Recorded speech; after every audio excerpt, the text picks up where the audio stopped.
My son died in a fiery car crash 25 years ago. We buried him in a closed casket because there was nothing left to see. I put his favorite Nokia phone in his pocket myself before they lowered him into the ground. So tell me why, last Sunday during dinner, that exact phone started ringing inside my china cabinet. And tell me why, when I answered, his voice whispered, "Dad, they are coming for you next." I am Garrett Stone. I am 71 years old, and for the last 5 years, I have been living in a house that feels too big for one man. I spent 40 years as a construction foreman, building skyscrapers in Chicago, and I know how to spot a crack in a foundation before the building collapses. Right now, the foundation of my own life is crumbling, and the people holding the sledgehammers are sitting at my dining room table. I tightened the screw on the oak dining chair until the wood groaned. It held, solid as a rock. My son Tyler sat across from me, scrolling on his phone, his soft hands never having known a day of hard labor in his 40 years. He watched me work with a look that hovered between pity and impatience. To him, I was just an old man tinkering with garbage. To me, he was a man who would rather buy a new cheap plastic chair than fix a sturdy wooden one. That was Tyler in a nutshell. He always looked for the easy way out. Sunday dinner used to be a tradition of laughter and storytelling when my wife Meredith was alive. Now it was a weekly inspection. Tyler and his wife Brittany did not come to eat. They came to assess their future inventory. Brittany walked into the dining room carrying a store-bought roast chicken still in its plastic container. She did not even bother to put it on a plate. She set it down on the mahogany table my grandfather built. "Here you go, Dad," she said, her voice pitching up an octave in that fake tone people use for toddlers and the elderly. "We brought you dinner. You must be tired of cooking for yourself." I looked at the plastic container sweating grease onto the wood. "I cooked a steak for myself last night, Brittany. I am old, not invalid." Tyler sighed loudly, dropping his phone onto the table. "Don't be difficult, Dad. We are trying to help. You know Brittany is right. This place is becoming a hazard. I saw a loose shingle on the roof when we pulled in. If you climb up there and fall, who is going to find you? You could be lying in the grass for days."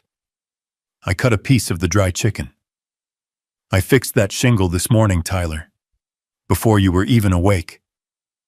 Brittany exchanged a look with Tyler. It was a look I had seen many times over the last 6 months. A look of calculation. She reached into her oversized designer handbag and pulled out a thick blue folder. She slid it across the table, pushing aside the salt shaker. "Since we are all here, Dad, we need to discuss the future." Tyler and I spoke to Dr. Evans. He agrees that at your age, managing a 4-bedroom property and a portfolio of assets is just too much stress. It is bad for your heart. I put my fork down. "My heart is fine, Brittany. My blood pressure is lower than Tyler's." Tyler leaned forward. His eyes were bloodshot. I knew he had been up late gambling online again. I saw the notifications on his phone when he left it unlocked last week. He thought I was too old to understand technology. He thought I was just a retired builder living on a meager pension. He had no idea I owned 3 apartment complexes in the city under a holding company. He had no idea his inheritance was not just this house, but a fortune I had built brick by brick. "Dad, listen to me," Tyler said, his voice hardening. "You are forgetting things. Last week you forgot to pay the water bill." I did not forget, Tyler. The autopay system at the bank had a glitch. I fixed it in 10 minutes. "You are confused, Dad," Brittany interrupted, pressing her manicured finger onto the blue folder. "This is a durable power of attorney. It just gives us the right to help you manage the accounts, to make sure you do not get scammed. We are doing this because we love you." Love. That word tasted like ash coming from her mouth. I looked at my son. He was sweating. He needed money. I knew he was underwater on his mortgage, and he had maxed out 3 credit cards. He did not want to help me manage my money. He wanted to drain it. "I am not signing anything." I said, my voice low and steady, the voice I used to use to command 200 men on a job site. Tyler slammed his hand on the table, making the silverware jump. You have to sign it. You are incompetent. You are just a stubborn old man sitting on a gold mine while your family suffers. The mask had slipped. There it was. The greed, the desperation. I stood up. My knees popped, but I stood tall. I am 6'2". Even at 71, I still cast a long shadow. Get out, I said. Get out of my house. Suddenly a sound cut through the tension like a circular saw. It was a digital, monophonic ringtone, a sound from another century. It was the default ringtone of a Nokia 3310. The room went dead silent. Brittany froze. Tyler's mouth hung open. The sound was coming from the china cabinet in the corner. The cabinet where I kept Meredith's fine porcelain and a small wooden box containing the few things we recovered from Leo's accident. My breath hitched. That phone had not been charged in 25 years. It was buried 6 feet under the earth in the pocket of my dead son's favorite denim jacket. I walked over my legs, feeling heavy as lead. The ringing continued, loud, insistent, impossible. Dad, don't touch it, Tyler whispered, and for the first time he looked genuinely terrified. It is just a timer. You probably set an alarm on an old clock and forgot. I opened the glass door. I reached for the wooden box. My hands, which had held jackhammers and steel beams without shaking, were trembling now. I opened the box. Inside, the gray brick of a phone was vibrating against the velvet lining. The screen glowed green. The black pixels formed 3 letters. Leo. I stared at it. My brain could not process what my eyes were seeing. Leo was dead. I identified the body. Well, I identified the watch on the wrist, because the fire had left little else. I pressed the answer button. I held the cold plastic to my ear. Dad. The voice was static, filled, and weak, but I would know it anywhere. It was the voice of my 20-year-old boy. Dad, listen to me. Do not sign the papers. They are going to kill you. I don't have much time. Give me that. Tyler snatched the device from my hand. He looked at the screen, his face draining of color for a split second before the mask of rage slammed back into place. He pressed the end call button with a violent jab of his thumb. He threw the phone onto the carpet. It bounced, but did not break. Nokias never break. What is wrong with you, Dad? Tyler shouted. Who is playing this sick joke? You programmed this, didn't you? You programmed it to scare us. I stared at him. My son. My living son. He looked like a stranger. It was Leo, I whispered. It was Leo's voice. Tyler grabbed my shoulders and shook me. Leo is dead. He has been dead for 25 years. You are hallucinating. Brittany was already on her smartphone, her fingers flying across the screen. Dr. Evans, yes, it is happening right now. He is having a psychotic break. He thinks his dead son is calling him. He is aggressive. Yes, we need you here. Now. I pulled away from Tyler. I am not crazy. That phone rang. You saw it. You held it. I saw an old man losing his grip on reality, Tyler spat. I saw a phone you probably charged up last night in a fit of dementia. You need help, Dad. And we are going to make sure you get it, whether you want it or not. He moved between me and the phone on the floor. He kicked it under the sofa. Sit down, Brittany commanded, pointing to the chair. Do not move. Dr. Evans is coming with a sedative. It is for your own good. I looked at them. Really looked at them. They were not panicked. They were relieved. This was exactly what they needed. A public display of insanity. Proof that Garrett Stone was no longer fit to lead the family. Proof that they could take the reins. I sat down. Not because I was obedient, but because I needed to think. My mind was racing. The voice, the warning. They are going to kill you. Leo knew about the papers. How could a dead man know about the power of attorney Tyler just put on the table 5 minutes ago? 20 minutes later, the doorbell rang. It was Dr. Evans. He was a man I had never liked. He drove a Porsche and smelled of expensive cologne and ethical flexibility. He walked in with a medical bag, his eyes scanning the room until they landed on me.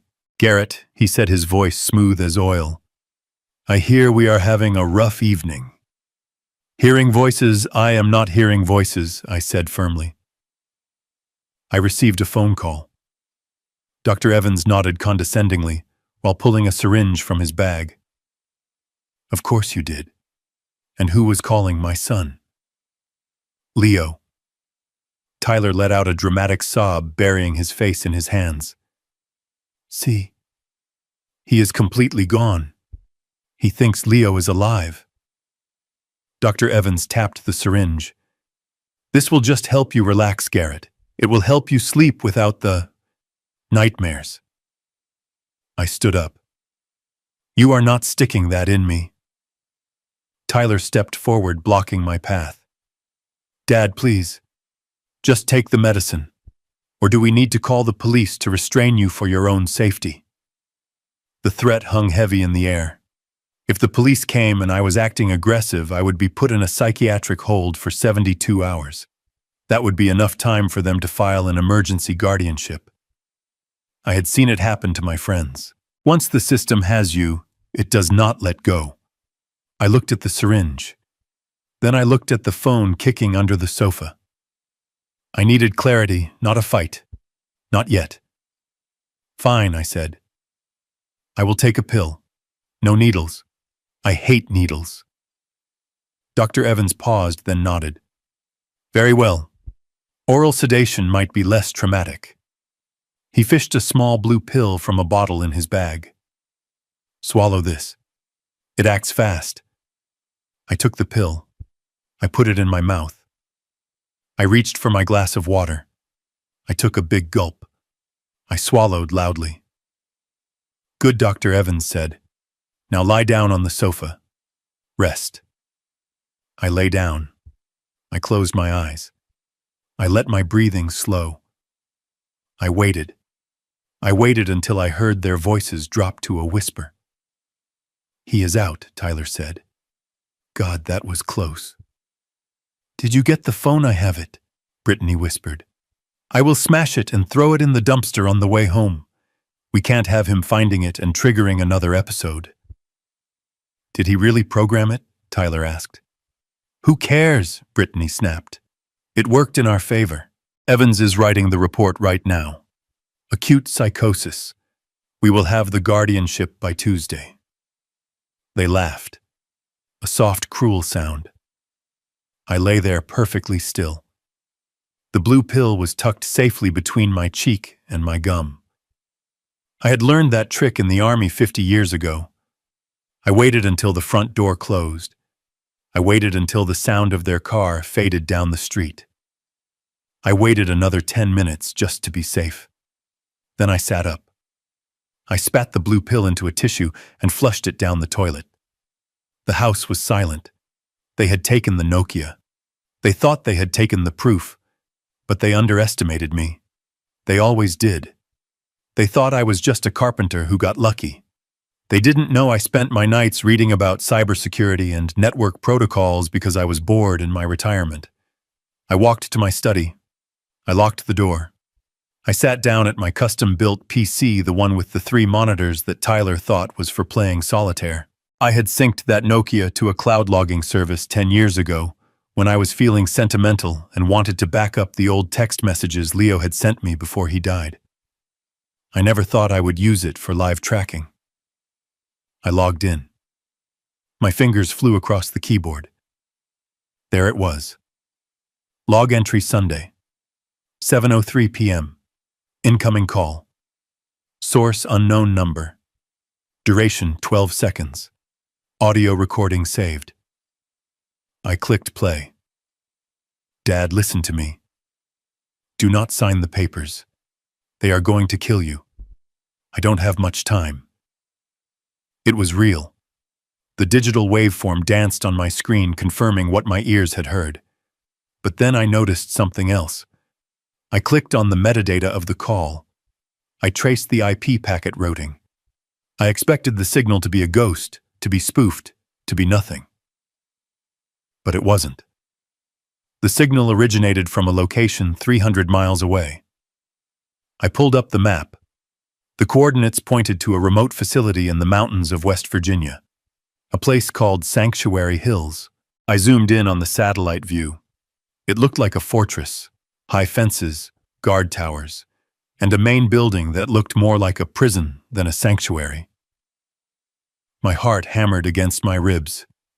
Why was my dead son's phone calling me from a high-security facility? And how did he know about the papers Tyler had just put on the table? I leaned back in my chair. My son was dead. I saw the coffin go into the ground. Or did I? I remembered the funeral, the closed casket. Meredith, my late wife, insisting that we not look at the body because the burns were too severe. She had been the one to identify him. She had been the one to handle the paperwork. She had been the one who insisted on the quick burial, Meredith. She had died 5 years ago, taking her secrets to the grave. Or so I thought. I opened the bottom drawer of my desk. Underneath a pile of old tax returns was a metal lockbox. Meredith's box. I had never opened it out of respect for her privacy. I picked the lock with a paperclip. It took me 3 seconds. Inside there were no jewels, no love letters. There was a bank book for an account I didn't know existed, an account in the Cayman Islands.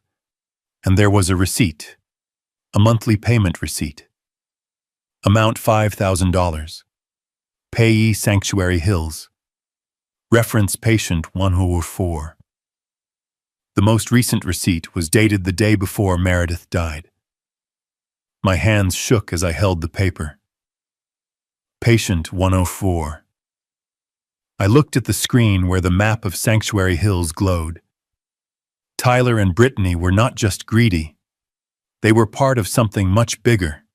Something Meredith had started 25 years ago. My son was not dead. He was a prisoner, and he had just broken his silence to save my life. I stood up. I grabbed my keys. I grabbed my old .45 caliber service pistol from the safe. Tyler thought I was sleeping. He thought he had won. He was about to find out that Garrett Stone does not sleep when his family is under attack. I walked out to my truck. The night was dark, but my path was clear.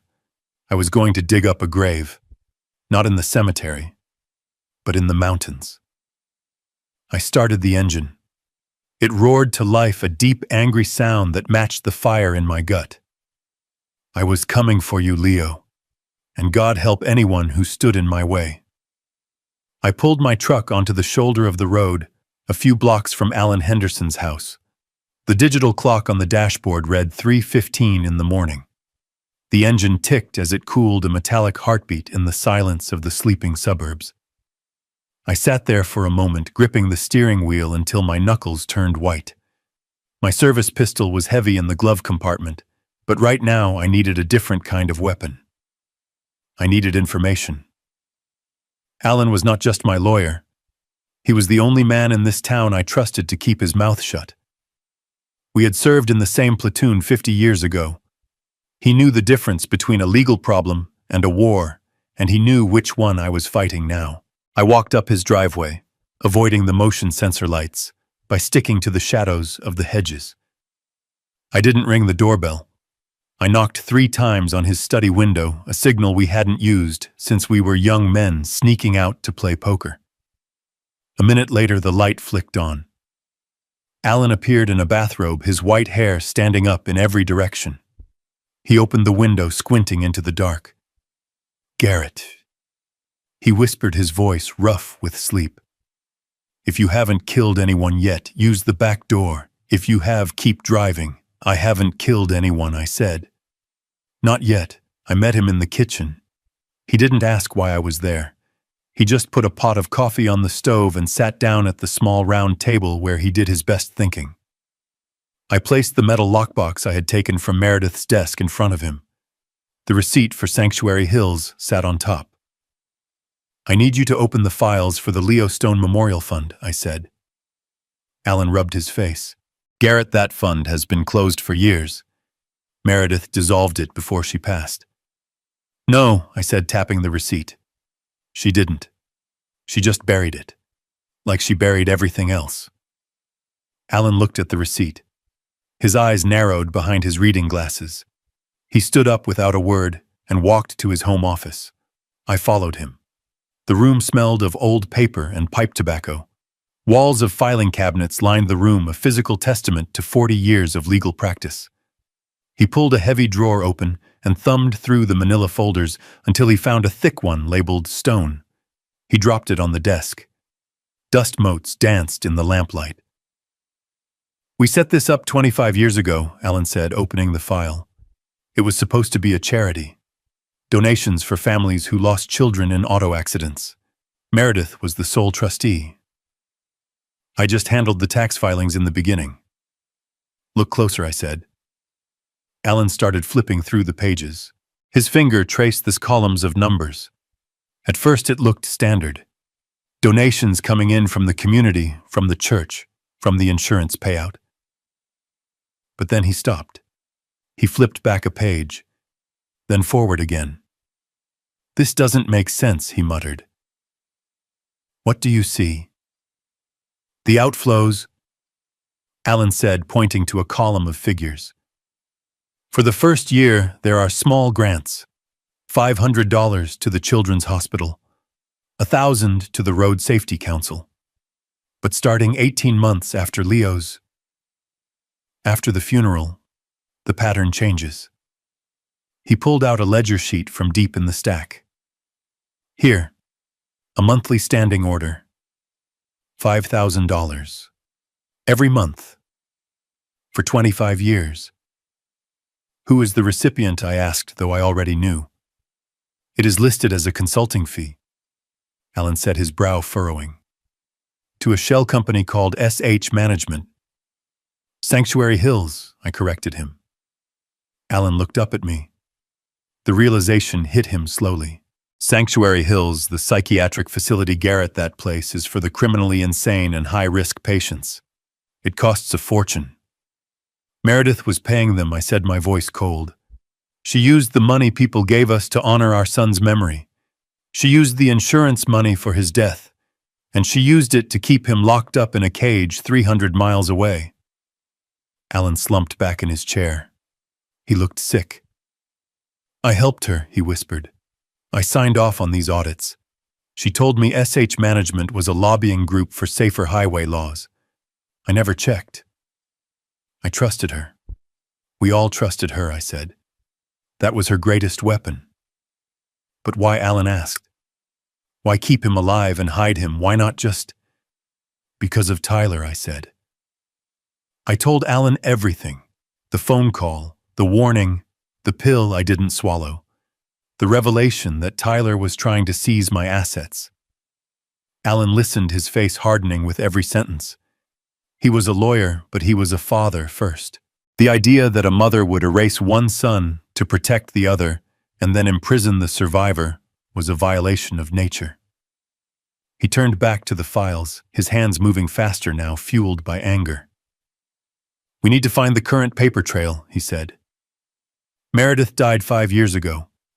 If the payments stopped, Sanctuary Hills would have discharged him or disposed of him," I finished. Alan typed furiously on his computer, accessing the state records and banking portals he still had access to as the family attorney.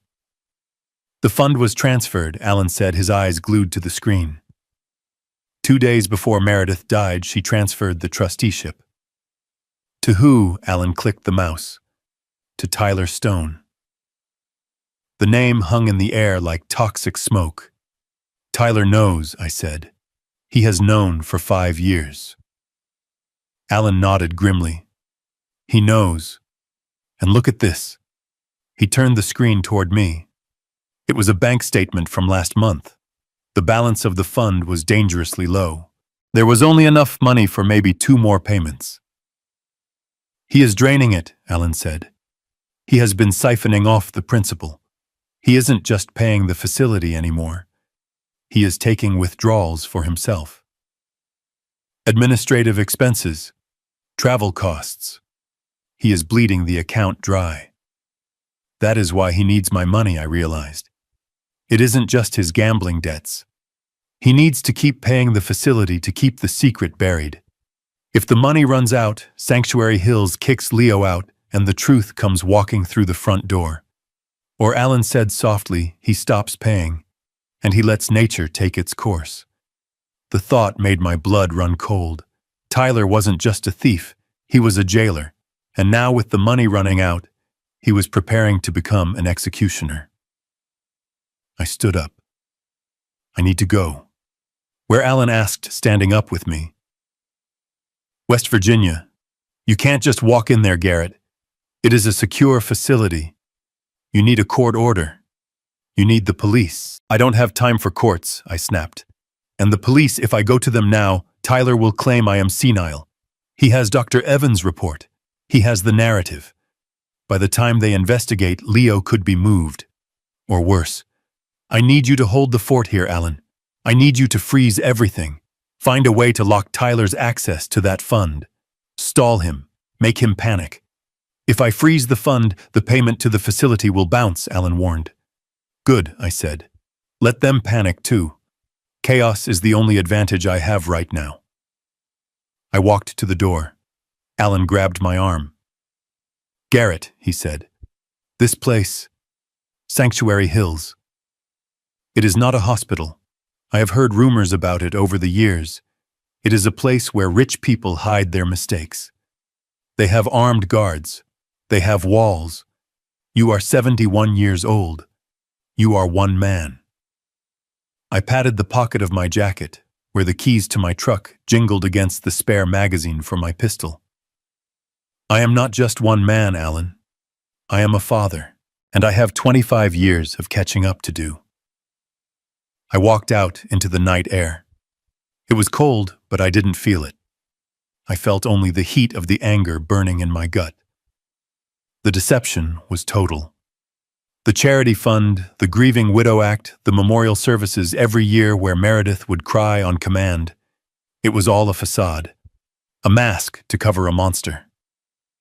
I climbed into my truck and turned the key. The headlights cut through the darkness, illuminating the street where I had taught both my boys to ride bikes.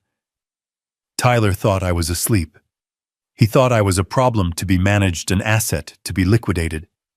He had no idea that he had just woken up something that had been dormant for a quarter of a century. I pulled out onto the main road and pointed the truck east toward the mountains. The drive would take 6 hours. I wouldn't stop for food. I wouldn't stop for rest. Every mile marker I passed felt like a layer of lies being peeled away. I was done with the past. I was done with grief. I reached for the radio and turned it off. I needed silence. I needed to focus. Because when I arrived at Sanctuary Hills, I wasn't going to ask for permission to see my son. I was going to tear the walls down until I found him. I drove back to my house in silence, the darkness of the early morning pressing against the windshield. My meeting with Alan had given me the ammunition, but now I needed to get to the battlefield. I thought I had time. I thought Tyler was asleep, dreaming of the money he was going to steal. I was wrong. When I pulled into the driveway, the porch light snapped on. It blinded me for a second, a harsh white glare that felt like an interrogation lamp. Tyler was standing on the steps. He wasn't wearing his pajamas. He was dressed in jeans and a hoodie, his arms crossed, his face twisted into a mask of pure malice. He had tracked my phone.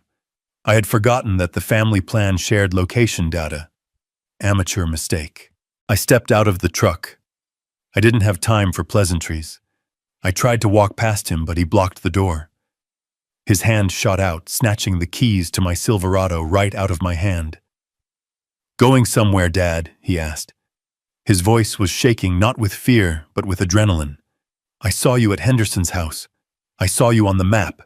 You are conspiring against me." I looked him in the eye. "I am fixing the mess you made, Tyler. Now give me my keys." He laughed. It was a dry, cracking sound. "No, you are not going anywhere. You are sick. You are wandering at night. You are a danger to yourself." He shoved me. It wasn't a hard shove, but it was enough to make me stumble back. He unlocked the front door, grabbed my arm, and pulled me inside. He slammed the heavy oak door and threw the deadbolt. Then he did something that made my blood boil. He took a tube of super glue from the junk drawer, the same glue I used to fix his toys when he was a boy, and he squeezed it into the keyhole. "There," he said, tossing the empty tube onto the floor. "Now nobody gets in and nobody gets out. The doctors will be here at 8 a.m. to take you to the facility for evaluation. Until then, you sit in your chair." He marched into the kitchen and ripped the cord of the landline out of the wall. He pocketed my cell phone, which he had swiped from the counter where I left it charging earlier. He had stripped me of my communications and my transport. He looked at me with a smug satisfaction, like a child who had just trapped a spider in a jar. "Go to your room, Dad," he said. "Get some sleep. You are going to need it." I didn't argue. I didn't fight him. I walked down the hallway to my bedroom and closed the door. I heard the lock click from the outside. He had reversed the handle years ago when his kids were small to keep them from locking themselves in. Now it was a cell door. I stood in the center of the room. My heart was hammering a slow, heavy rhythm against my ribs. Tyler thought he had won. He thought a locked door and some glue were enough to hold Garrett Stone. He forgot that I built this house. I poured the foundation. I framed the walls. I hung the drywall. I knew every nail, every screw, and every weakness. I walked to the window. It was a double-hung vinyl unit installed back in '98. Tyler thought windows were just glass you looked through. I saw them for what they were, a frame held in place by 4 tension screws and a bead of caulk. I went to my nightstand. In the bottom drawer, underneath a pile of old Reader's Digest magazines, I kept my Leatherman tool. I never went anywhere without it. It was stainless steel, heavy and reliable. I unfolded the blade. I didn't smash the glass. Breaking glass makes noise, and noise draws attention. I needed stealth. I wedged the blade between the sash and the frame. I sliced through the old paint that had sealed the window shut over the years. I worked the blade around the perimeter, feeling the tension release. Then I located the stop beads on the sides. I used the flathead screwdriver bit to pry them loose. The wood groaned softly, a sound like a floorboard settling. I paused, listening. Outside the door, I could hear the faint sound of the TV. Tyler was watching sports, confident in his victory. I removed the stops. I tilted the bottom sash inward. It popped out of the track with a soft thud. I set it gently on the bed. Then I did the same with the top sash. Now I had a hole in the wall 4 feet high and 3 feet wide. I looked out. The drop to the flower bed was about 8 feet. 20 years ago, I would have jumped it without thinking. At 71, with knees that clicked like a ratchet wrench, it was a calculated risk. I grabbed the bedsheets. I tied them together with a square knot, tested it, and anchored one end to the heavy post of my bed frame. I threw the other end out into the night. I climbed out backwards. The cool air hit my neck. I lowered myself hand over hand until my feet were dangling a few feet from the mulch. I let go. I landed in a crouch, rolling to absorb the impact. My left knee flared with pain, a sharp reminder of my age, but I bit my tongue and stood up. I was out, but I was on foot, and Sanctuary Hills was 300 miles away. I crept around the side of the house, staying in the shadows of the azalea bushes. I peered into the driveway. My Silverado was there, but Tyler had the keys in his pocket. His own car, a leased BMW that he couldn't afford, was parked behind it, blocking the exit. He thought he had checkmated me, but he had forgotten about the shed. I limped across the backyard to the detached workshop. It was overgrown with ivy, a place Tyler never visited because it smelled of oil and sawdust. Inside, under a tarp covered in 10 years of dust, sat my 1978 Ford F-150. It was rusted around the wheel wells. The paint was more primer than blue. Tyler called it the heap. He had begged me to sell it for scrap metal a dozen times. I had always refused, not because of sentiment, but because it was the only vehicle I owned that didn't have a computer chip in it. It was mechanical. It was simple. And it was mine. I pulled the tarp off. The dust swirled in the moonlight. I opened the driver's side door. The hinge creaked loudly, a screech that sounded like a gunshot in the quiet night. I froze. I looked toward the house. The light in the living room flickered. The TV volume went down. He heard it. I didn't have time to be gentle. I dove into the cab. I didn't need a key. I had installed a hidden kill switch and a push-button starter under the dashboard years ago, an anti-theft measure for a time when car thieves actually knew how to hotwire cars. I flipped the switch. I pressed the button. The engine turned over. Chug, chug, chug. It hadn't been run in 6 months. "Come on, old girl," I whispered. "Don't die on me now." Chug. Chug. Roar. The V8 engine exploded to life, a raw, unmuffled bellow that shook the tools on the walls. It was loud enough to wake the dead. It was definitely loud enough to wake Tyler. I slammed it into reverse. I didn't bother opening the shed doors. I just gassed it. The truck smashed through the wooden doors of the shed, splintering the rotten wood like matchsticks. I flew backward into the yard, spinning the wheel. I looked toward the house. The front door flew open. Tyler ran out barefoot, screaming something I couldn't hear over the roar of the engine. He looked at the empty driveway where his BMW blocked the Silverado. Then he saw me in the yard, tearing up the grass in the old Ford. He ran for his BMW. I threw the truck into drive. The tires spun, biting into the soft earth, flinging mud and grass into the air.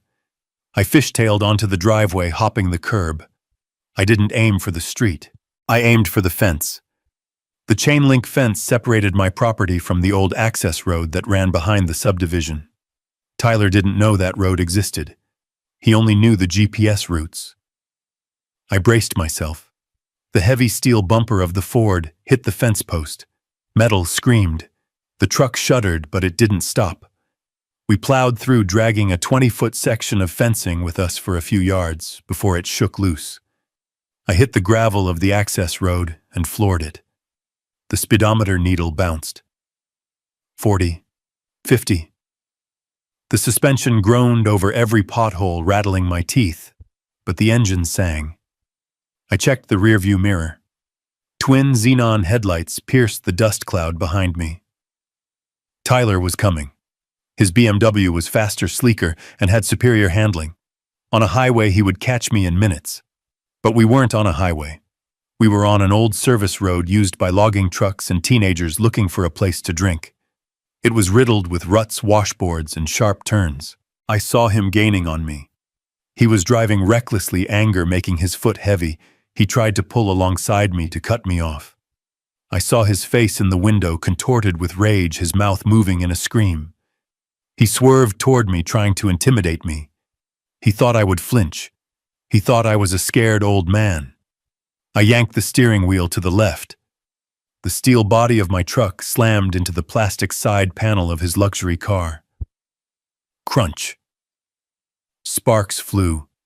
His plastic mirror shattered against my door.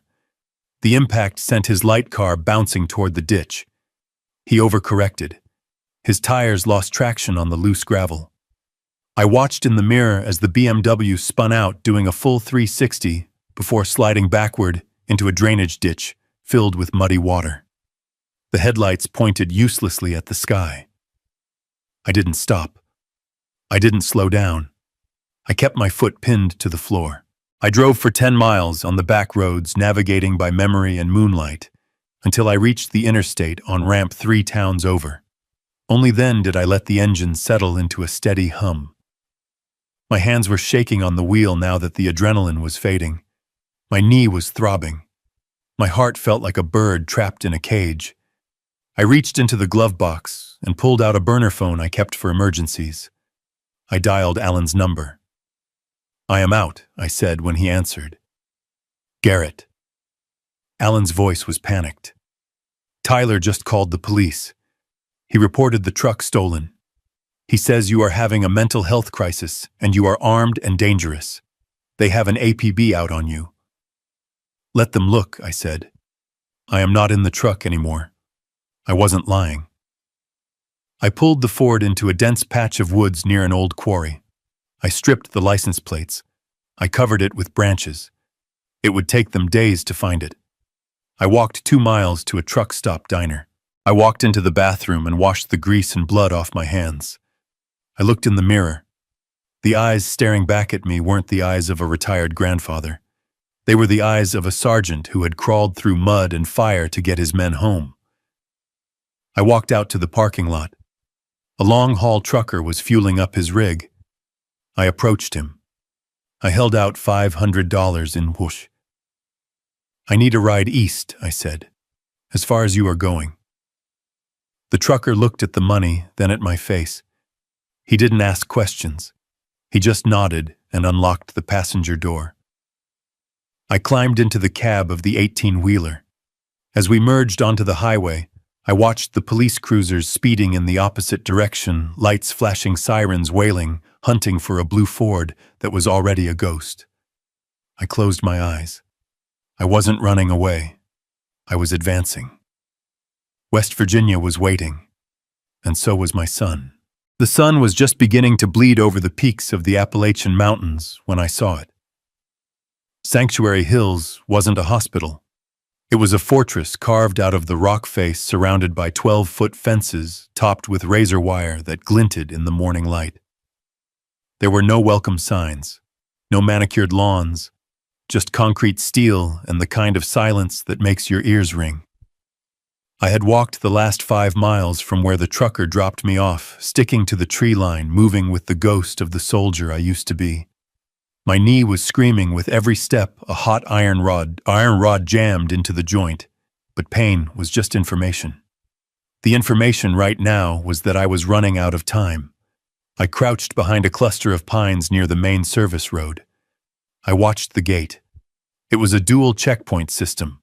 A vehicle would pull in, the first gate would close, guards would inspect it, and only then would the second gate open. Trying to cut the fence would trigger sensors. Trying to talk my way in would get me arrested. I needed a Trojan horse. It arrived 20 minutes later. A white box truck with a food service logo on the side rumbling up the incline. The driver was young, maybe 25, tapping on the steering wheel to the beat of whatever was in his headphones. He pulled over onto the shoulder about 100 yards from the gate to check his clipboard. I didn't hesitate. I moved out of the woods and walked straight up to the driver's side window. I didn't look like a threat. I looked like a lost old man in dirty clothes. That was my camouflage. He rolled down the window, a frown creasing his forehead. "Can I help you, Pops? You lost." I pulled my service pistol from my waistband. I didn't point it at him. I just let it rest on the window frame, heavy and undeniable. "I am not lost, son. I need a ride." The kid's eyes went wide. He opened his mouth to scream. "Don't," I said, my voice calm. "I am not going to hurt you. I just need to get inside that gate. You are going to open the back. I am going to get in. You are going to drive through the checkpoint. Just like you do every Tuesday. You act normal. You go home to your family tonight. You act stupid, and we both have a very bad day. Do you understand?" He nodded, swallowing hard. His hands were shaking on the wheel.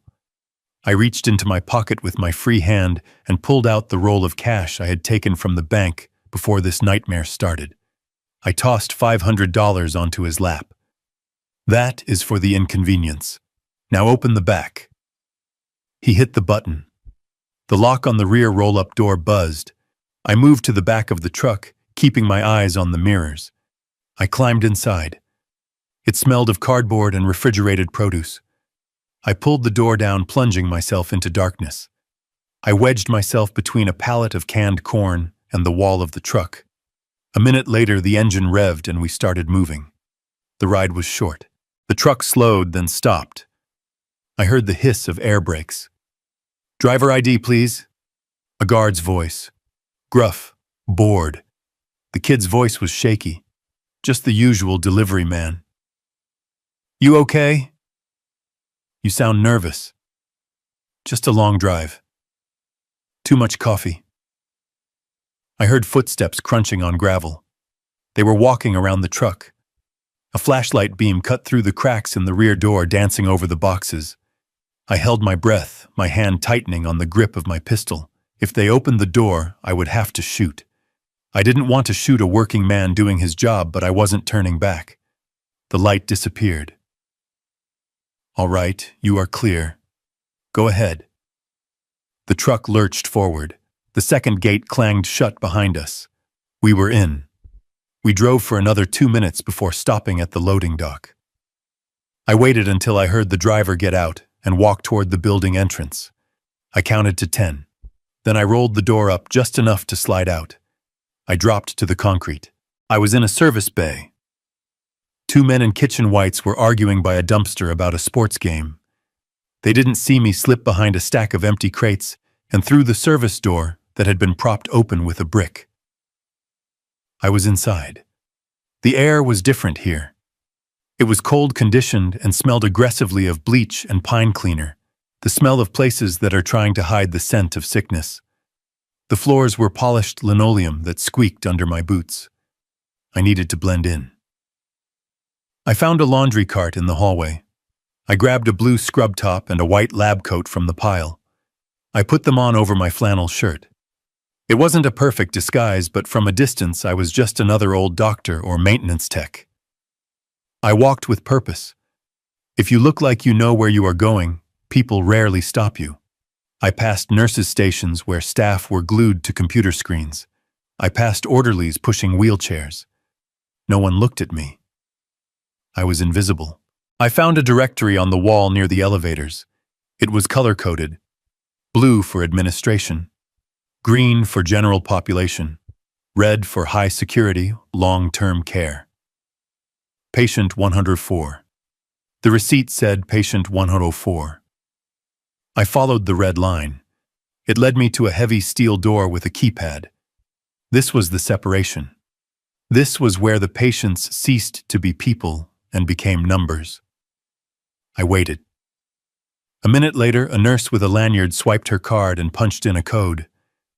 As the door buzzed and clicked, I moved. I caught the door just before it latched, holding it with the toe of my boot. I waited for her to turn the corner, then slipped through. The atmosphere changed instantly. The lights were dimmer here.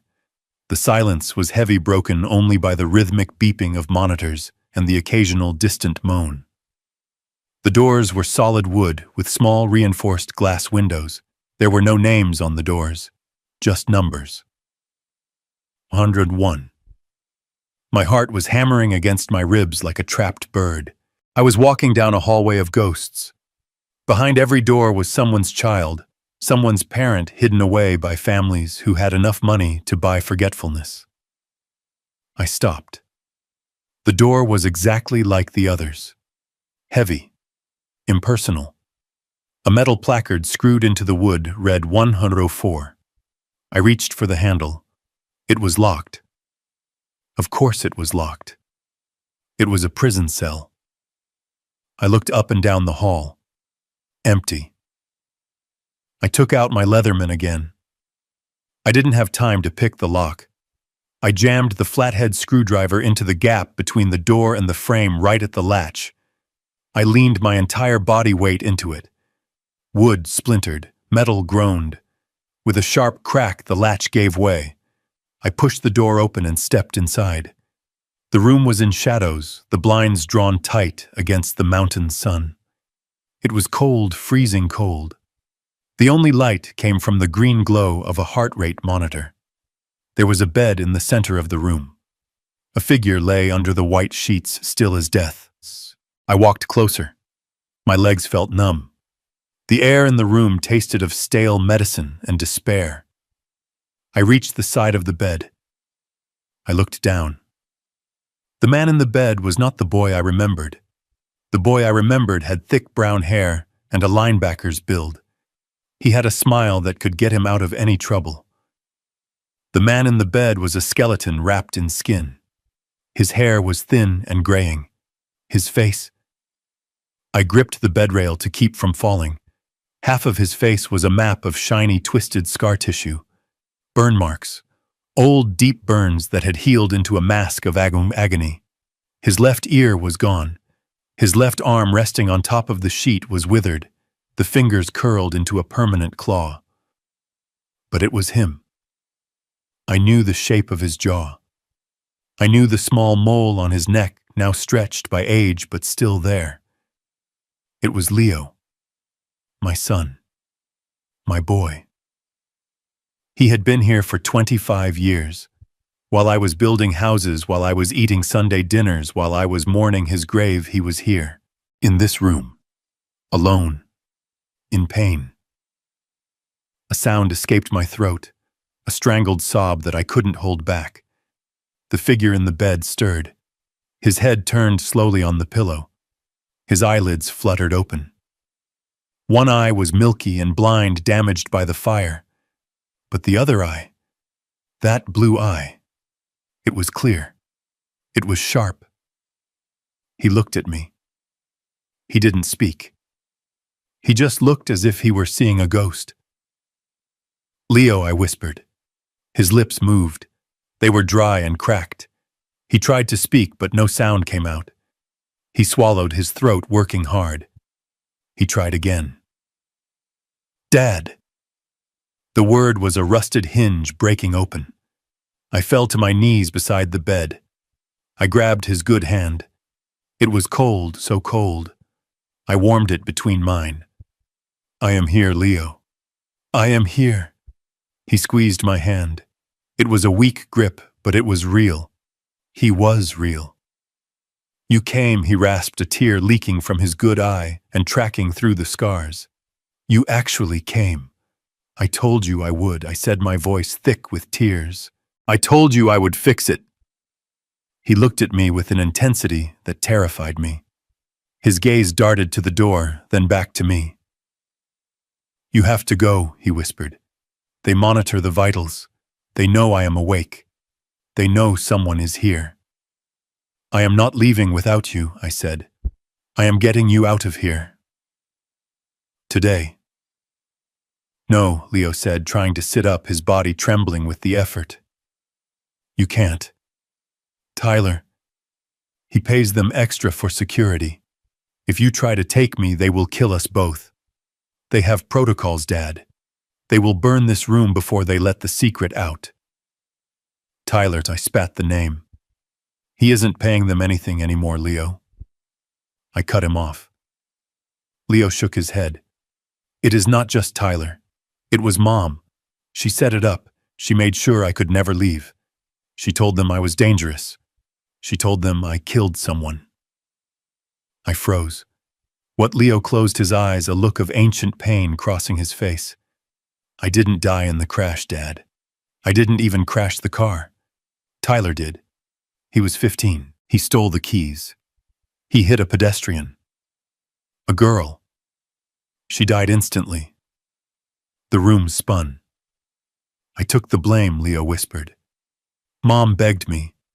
She said Tyler was too young, that his life would be over. She said she would fix it. She said she would get me a good lawyer. He opened his eye again, staring into mine. She didn't get a lawyer. She staged the fire. She drugged me, Dad. She put me in the car and set it on fire.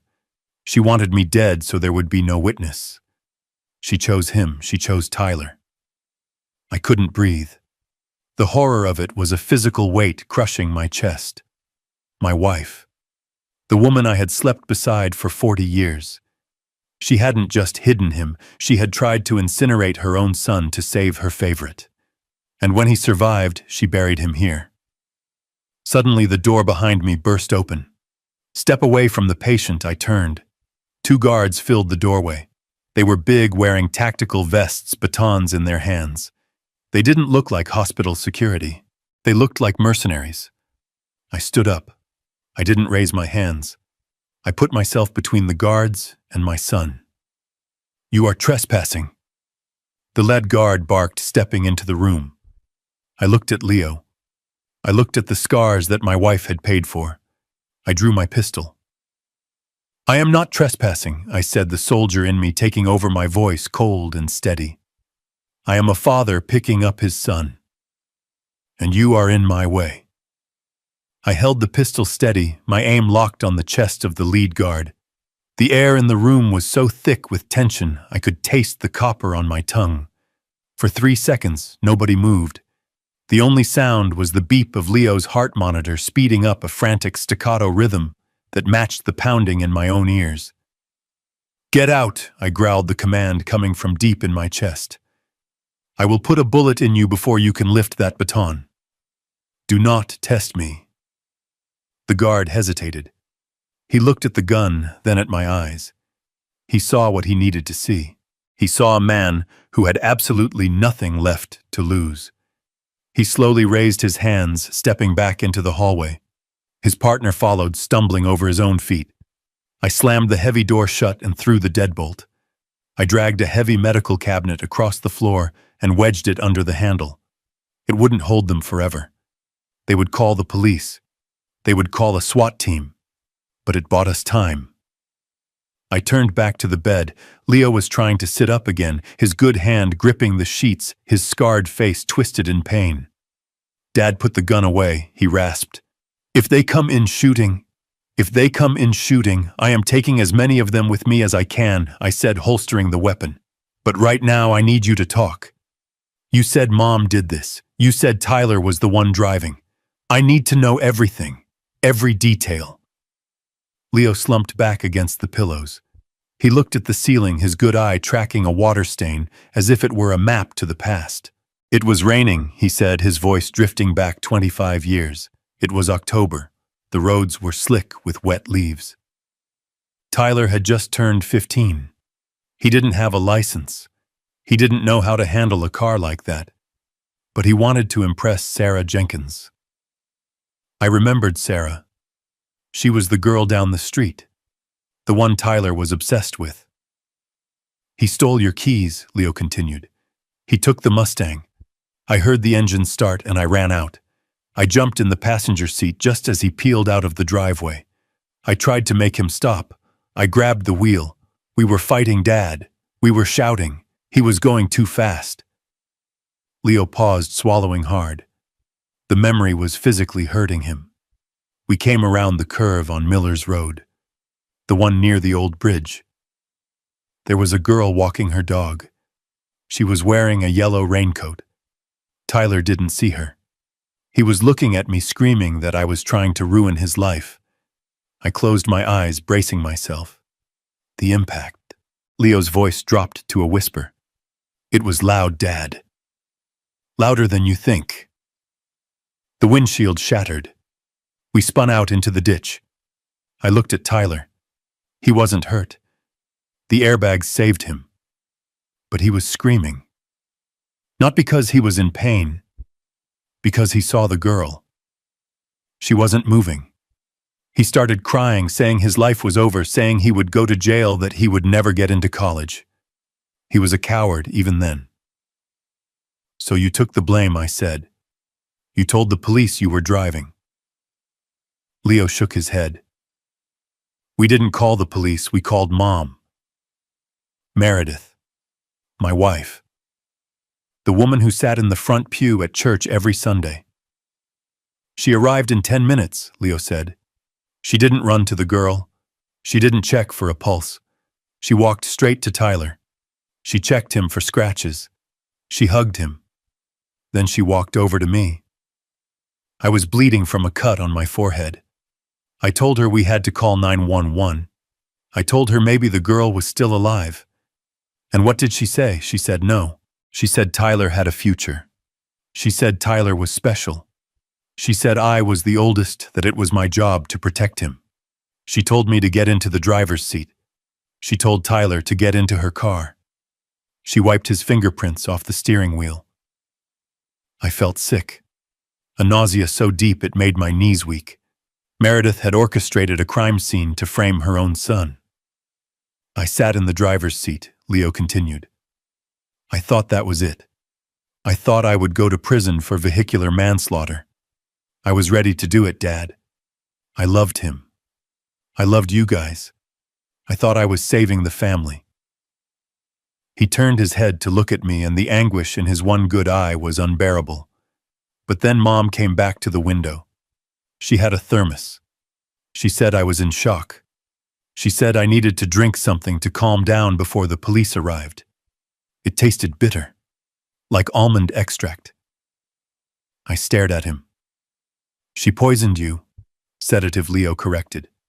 Strong stuff. Maybe something she got from her doctor friends. I started feeling heavy. I couldn't move my arms. I couldn't speak. I watched her through the windshield. She wasn't calling the police. She was pouring gasoline on the hood. The room spun. I gripped the edge of the mattress to keep from falling over. She poured it inside the car, Leo said, his voice flat, devoid of emotion now. She poured it on the girl's body. She poured it on me. I couldn't scream, Dad. I was paralyzed. I watched my own mother strike a match. She looked me in the eye. She didn't look sad. She looked efficient, like she was solving a math problem. Tyler was in her car watching. He didn't try to stop her. He just watched. She dropped the match. The world turned orange. The heat was instant. It woke me up. The pain cut through the drugs. I screamed. I thrashed. I managed to get the door open. I fell out onto the wet grass. I rolled. The fire was eating my clothes, eating my skin. I managed to put it out in the mud. I looked up. Mom was standing over me. She looked disappointed. Disappointed that you survived, I whispered. She made a phone call, Leo said. Not to an ambulance, to a private number. A van showed up 10 minutes later. 2 men got out. They weren't paramedics. They put me in the back. They injected me with something else. The last thing I saw before I blacked out was Mom hugging Tyler, telling him it was going to be okay, that the problem was handled. I sank into the chair beside the bed. My hands were shaking so badly, I couldn't make a fist. My wife. The mother of my children. She hadn't just covered up an accident.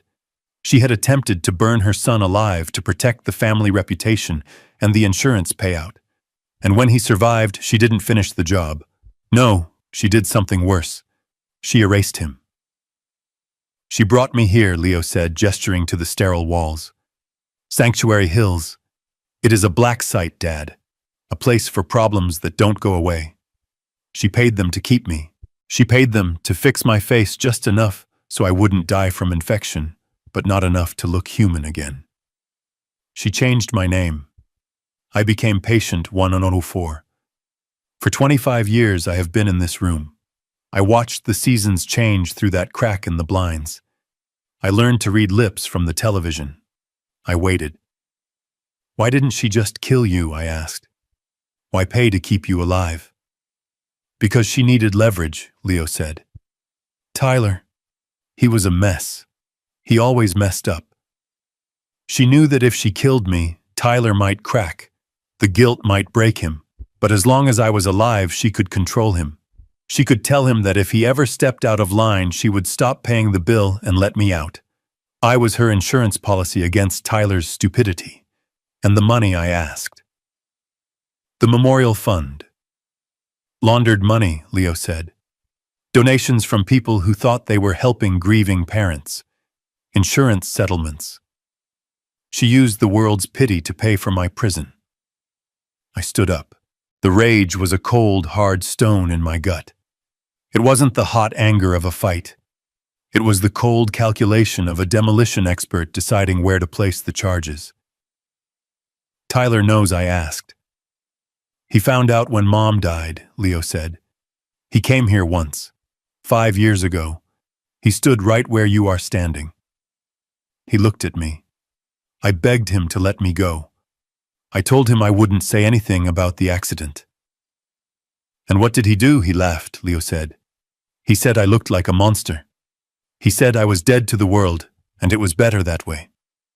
He said the money Mom left for my care was the only inheritance he was going to get, and he wasn't going to waste it on freedom. He has been paying the minimum to keep me alive and pocketing the rest. But the money ran out, I said, connecting the final dots. That is why he is coming for my assets. He drained the fund. Leo nodded. The administrator told me last week. My account is in arrears. They were going to transfer me to a state facility for the indigent. If that happened, my fingerprints would hit the system, my DNA. The secret would be out. Tyler couldn't let that happen. So he was going to kill you, I said. He was going to stop the medication, Leo said. Let an infection take me. A quiet end. No autopsy. Just cremation. That is why I called you. I stole a phone from a nurse. I remembered the number. It was the only number I knew by heart. The home line. I didn't know if you were still alive. I didn't know if you still lived there. I put the phone in your casket, I said, my voice breaking. You put a phone in a casket filled with sandbags and animal bones, Leo said. Mom handled the funeral arrangements. Remember, I remembered. I remembered her weeping. I remembered her refusing to let me see the body, telling me she wanted me to remember him as he was. I remembered thanking her for her strength. I had been sleeping with a monster. I had raised a monster, and I had abandoned my son to hell. Outside the door, heavy boots thudded on the linoleum. A voice boomed over a megaphone. Garrett Stone, this is the state police. We have the building surrounded. Put down your weapon and come out with your hands up. Tyler didn't call the doctors. He called the cops. He reported an armed intruder. He wanted me shot. I looked at Leo. He looked terrified. Dad, don't let them take me back, he whispered. Please. I reached down and unbuckled the straps holding him to the bed. I wrapped his thin arm around my shoulder. Nobody is taking you back, I said. I walked to the window. It was reinforced glass with wire mesh. I looked out. We were on the first floor, but there was a drop. Below us, a narrow service alley ran along the side of the mountain. I grabbed the heavy oxygen tank standing in the corner. Stand back, I said. I swung the tank. The glass shattered. The wire mesh bent. I swung again and again until there was a hole big enough for a man. I am getting you out of here, Leo, I said. But Dad, the police. The police don't know who is in here, I said. They think I am a crazy old man with a gun. They don't know I found a ghost. I helped him to the window. He was light. Too light. I lifted him up. We are going to go to the one place they won't look, I said. Where the cemetery, I said. We have a funeral to crash.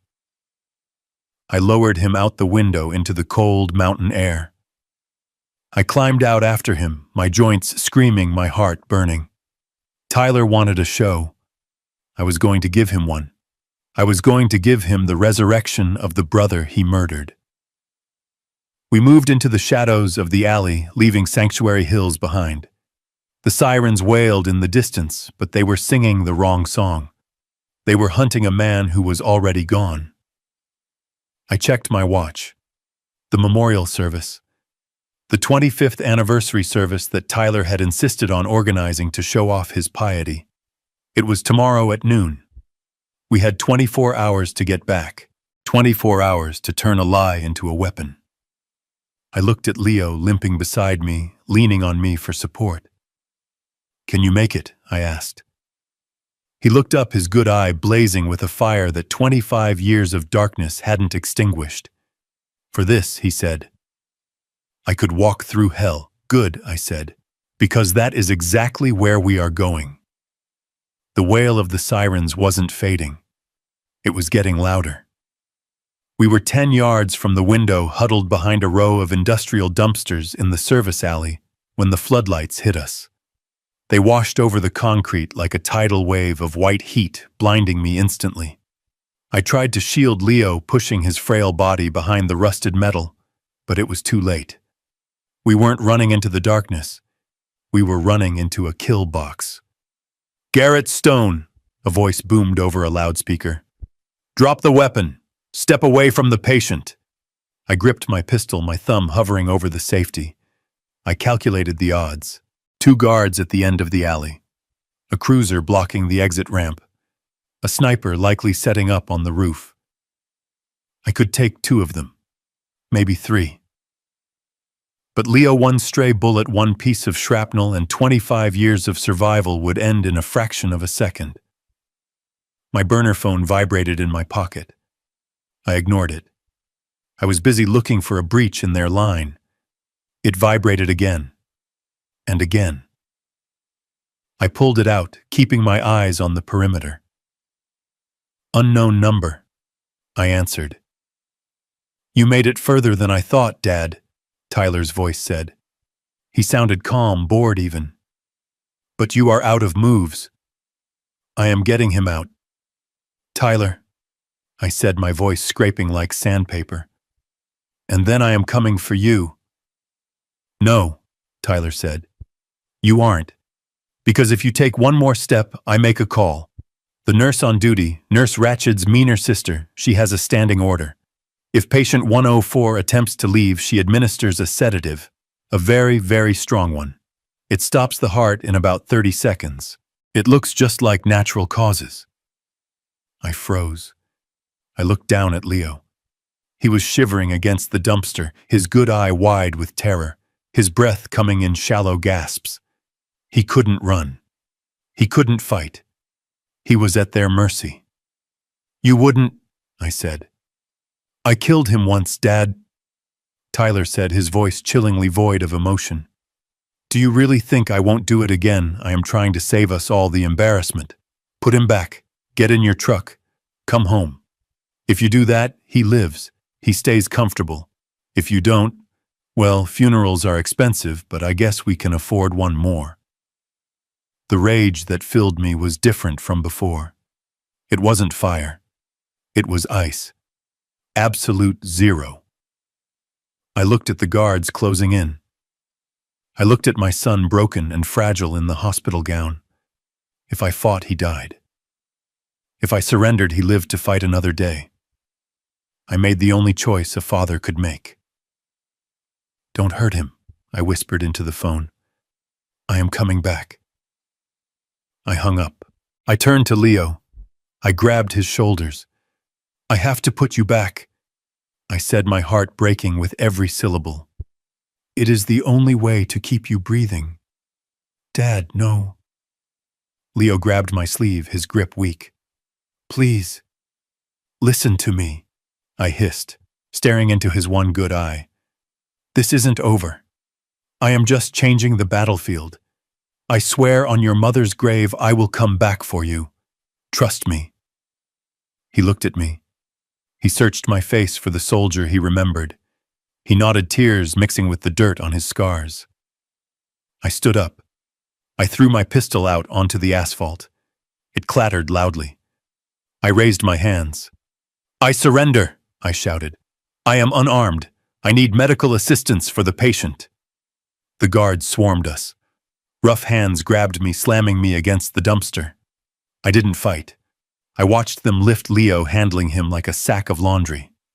They carried him back toward the broken window. He looked back at me once, just once, before he disappeared into the belly of the beast.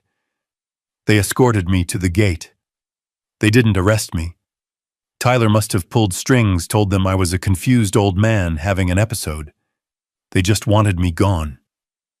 "Go home, old man," the lead guard spat, shoving me toward the service road where I had stashed the truck. "Don't come back." I walked to the truck. My body felt hollowed out.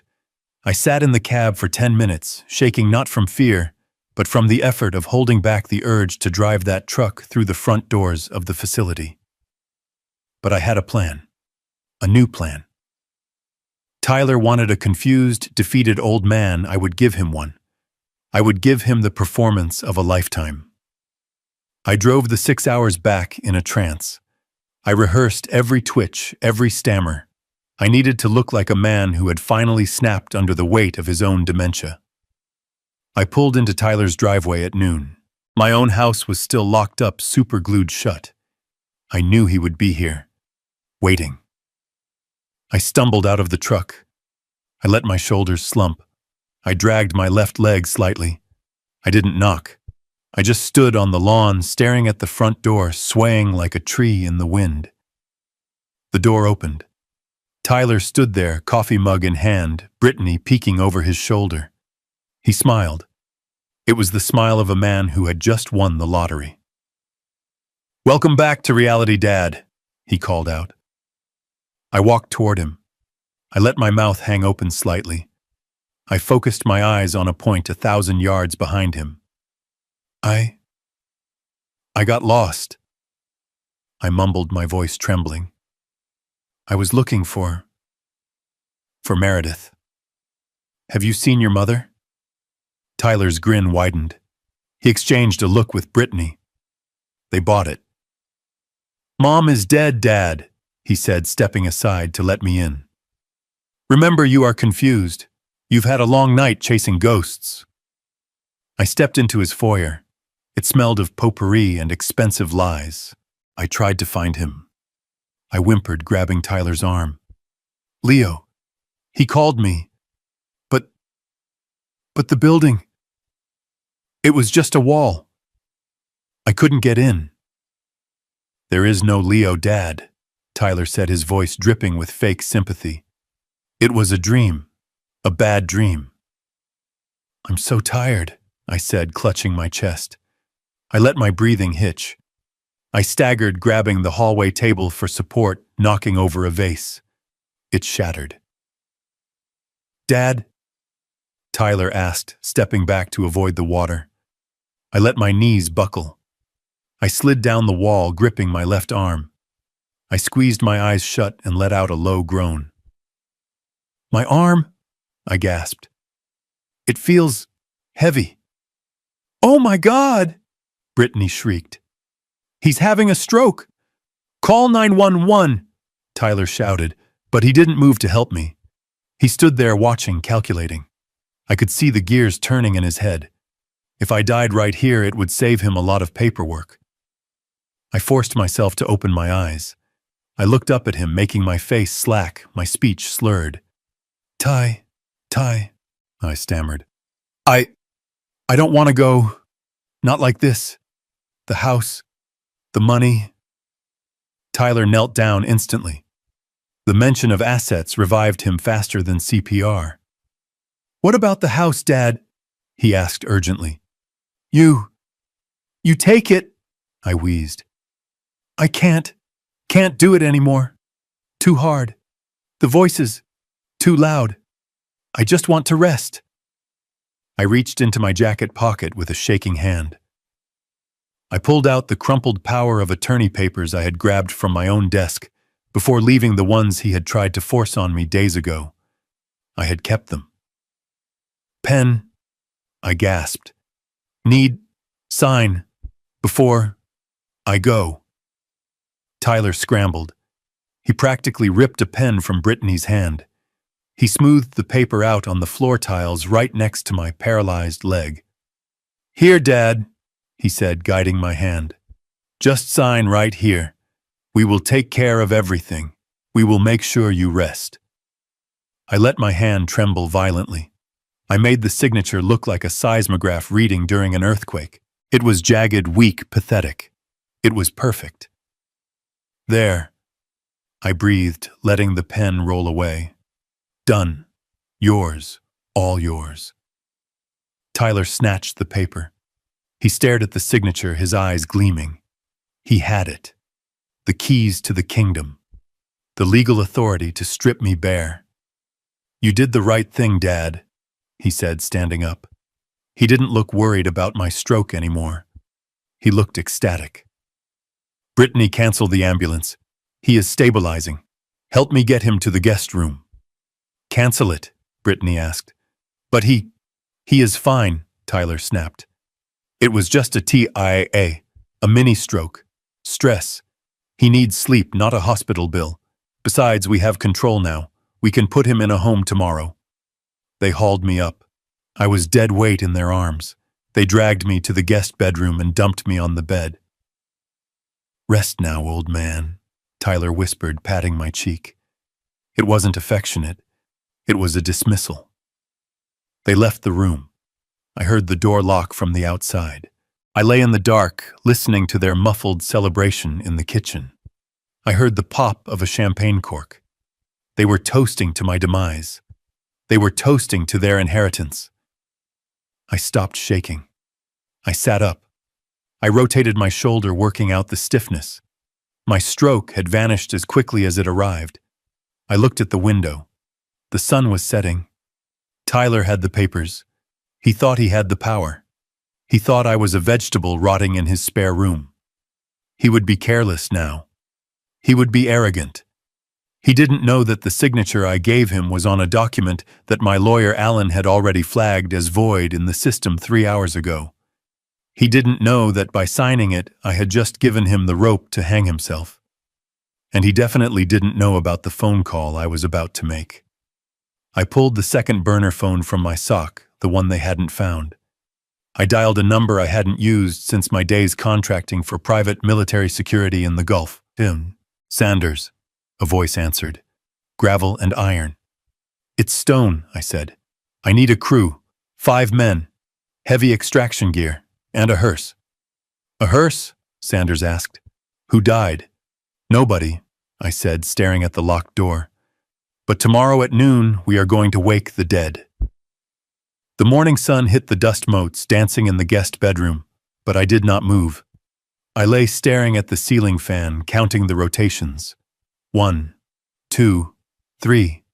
My body was rigid, my limbs heavy, not because I was paralyzed, but because I was in character. For the last 12 hours, I had been a ghost in my own life. I let them feed me soup that tasted like dishwater. I let them change the channel on the TV to mind-numbing reality shows. I let them talk about me as if I were already dead. Outside the door, I heard the clatter of heels on hardwood. Brittany was pacing.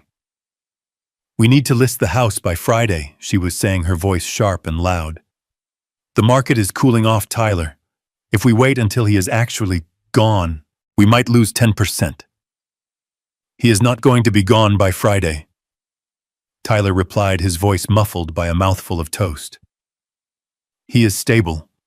The doctor said it was a TIA.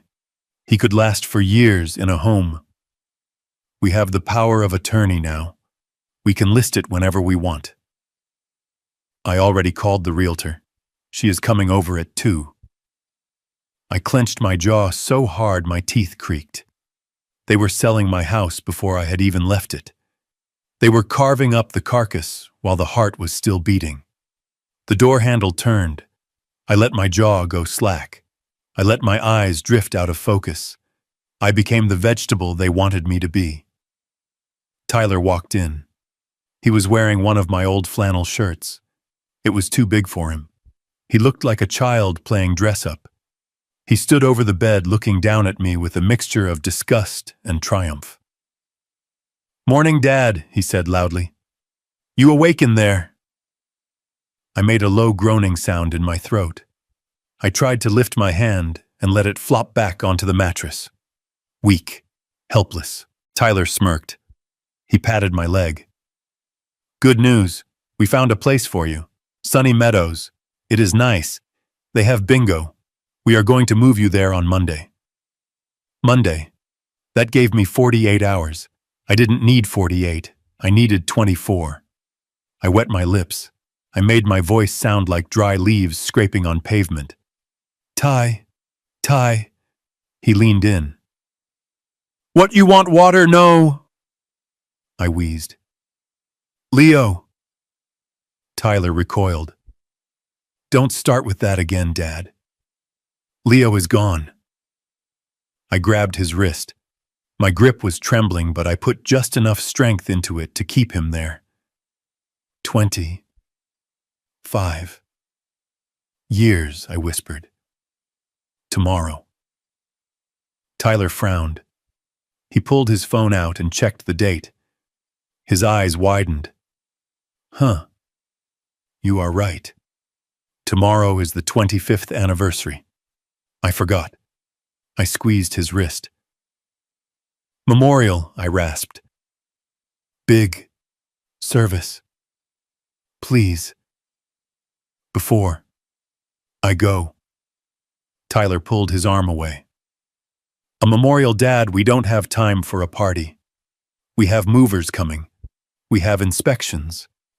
People need to know, I said, putting every ounce of pathetic desperation I could muster into my voice. Everyone. The town. The partners. Show them we remember. I saw the gears turning in his head. I saw the exact moment greed shook hands with vanity. A memorial service. A public display of grief. It was the perfect cover. If he threw a lavish service for his dead brother while caring for his invalid father, he would look like a saint. It would smooth over any rumors about my sudden decline. It would make the asset seizure look like a necessary burden he was bravely shouldering.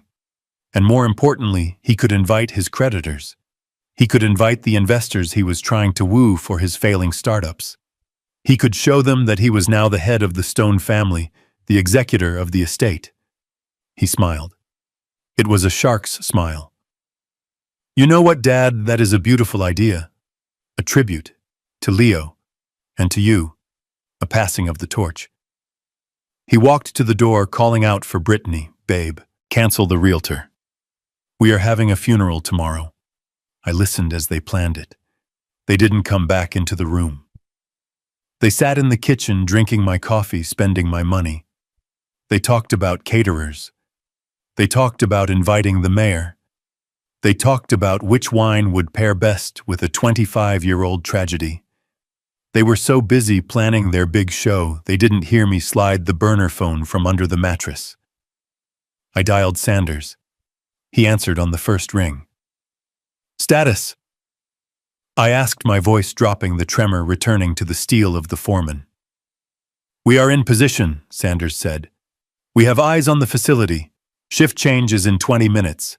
That is our window. Do you have the transport? Ambulance is prepped. We have a doctor on board. A real one, not a payroll hack. Good, I said. The target is in room 104, East Wing, ground floor. There is a window that has already been compromised. You will see the patch job. Go through there. Resistance, Sanders asked. Heavy. Private security. They are armed and they are paid to keep secrets. Rules of engagement are simple. Do not kill anyone unless you have to, but get him out, no matter what. Copy that. Extraction in T-minus 15 minutes. I hung up. I slid the phone back under the mattress. Now I had to wait. The hours dragged. I lay in that bed, my body aching from inactivity, my mind racing at 100 miles an hour. I replayed the plan. I looked for holes. If Sanders failed, Leo was dead. If Sanders succeeded but got stopped on the highway, Leo was dead. If Tyler checked on me and found the phone, Leo was dead. The stakes were absolute. At noon, Brittany came in with a suit. It was my black Sunday suit, the one I wore to church. She held it up against my prone body. This will do, she said. It is a little loose, but you are sitting in a wheelchair anyway. Nobody will notice. She didn't ask if I wanted to wear it. She didn't ask if I was feeling up to it. She just hung it on the door and left. To her, I was a prop, a piece of scenery for her husband's big day. At 2 p.m., my burner phone vibrated against the box springs. One short buzz. That was the signal. The package is secure. I let out a breath I felt like I had been holding for 20 years. They had him. Leo was out. He was in a rolling ICU heading down the interstate. Now I just had to get him to the cemetery. That night, Tyler came in to check on me one last time. He smelled of scotch. He was celebrating early. "Big day tomorrow, Dad," he said, swaying slightly. "Everyone is coming, even Henderson. I invited him personally. I want him to see that I am taking care of things." I stared at him. I didn't speak. I didn't trust myself not to strangle him. He leaned close, his face inches from mine. "You are going to be good tomorrow, right? You are going to sit there, and you are going to nod, and you are going to look sad. And when people ask how you are going to drool a little and let me do the talking." He tapped my cheek. "Because if you don't, if you try anything, remember what I told you about the nursing home? I found one that is even cheaper. It is in the basement of an old building in Detroit. They don't have windows." "You understand," I blinked. Once. Slowly. "Good boy," he whispered. He turned off the light and closed the door. I lay in the darkness, listening to the lock click. Good boy. I wasn't a good boy. I was a soldier. I was a father. And tomorrow I was going to be the judge, the jury, and the executioner. I slept for 3 hours. Dreamless, efficient sleep. I woke up at dawn. I could hear the birds singing outside, oblivious to the war that was about to start. At 10 a.m. they came for me. Tyler and Brittany dressed me like a doll. They pulled my arms through the jacket sleeves. They tied my tie. They had rented a wheelchair, a heavy medical transport chair with straps. "Safety first," Brittany said, buckling me in. "We don't want you falling out during the eulogy." They wheeled me out to the van. The sun was bright. Too bright. It hurt my eyes after the darkness of the room. The drive to the cemetery was short. We passed the church where Meredith and I were married. We passed the school where Leo and Tyler played football. Every corner of this town was a memory, and every memory was now tainted by the lie we had lived. We pulled through the wrought iron gates of the Oakwood Cemetery. It was packed. Tyler hadn't lied. There were cars lined up along the grass verge. A large white tent had been erected near the family plot. Rows of white folding chairs were filled with people in black. I saw faces I knew. Neighbors, former employees, people I had built houses for. They looked at the van as we pulled up, their expressions somber, respectful. They were here to honor a tragedy. They had no idea they were about to witness a resurrection. Tyler wheeled me out of the van. He pushed me over the uneven grass. The wheels bumped and jarred, sending shocks of pain up my spine, but I kept my head lolled to the side, my mouth slightly open. He parked me in the front row, right next to the podium. He locked the brakes. There he whispered in my ear, "Front row seat. Try not to embarrass us." He walked up to the podium. He adjusted the microphone. He looked out at the crowd. He looked handsome, confident. The grieving brother. The dutiful son. Brittany sat next to me holding a lace handkerchief ready to dab non-existent tears. I looked around. I scanned the perimeter. I was looking for a black SUV. I was looking for Sanders. I didn't see them. Panic flared in my chest. A cold spark. Had they been stopped? Had Leo crashed? Tyler started speaking. "Friends, family, neighbors," he began, his voice smooth and practiced. "We are here today to remember a light that was extinguished too soon. My brother Leo."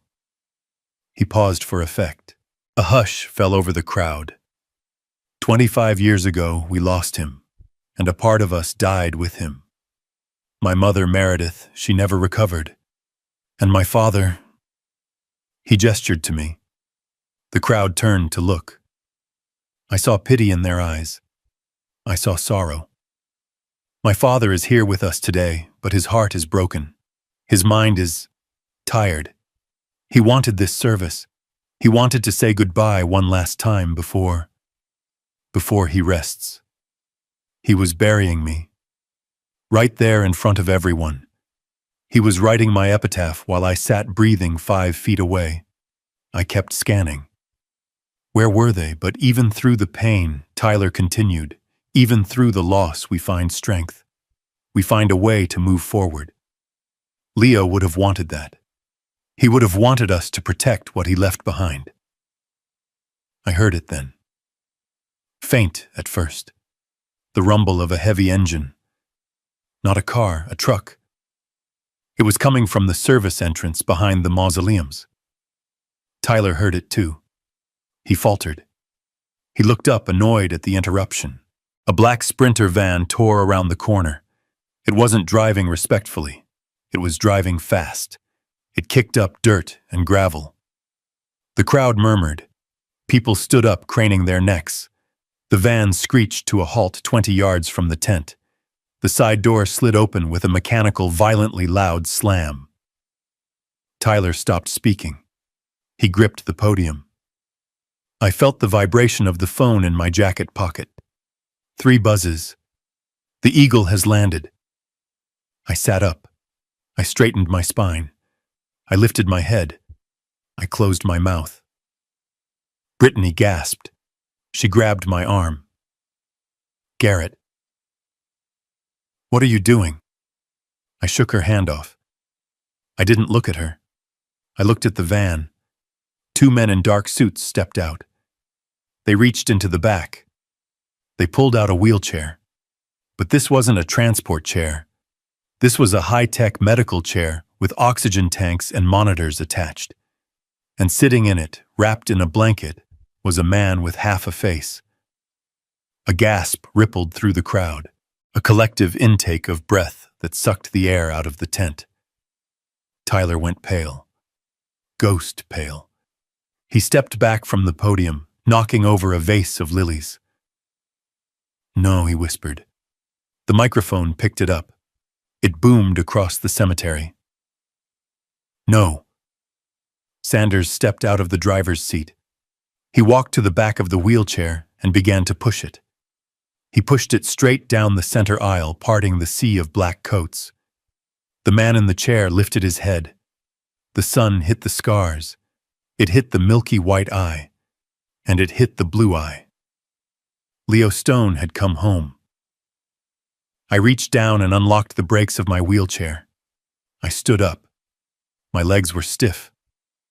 My knee screamed. But I stood. I walked to the podium. Tyler was frozen paralyzed by the ghost approaching him. I shoved him aside. He stumbled, almost falling into the open grave plot. I grabbed the microphone.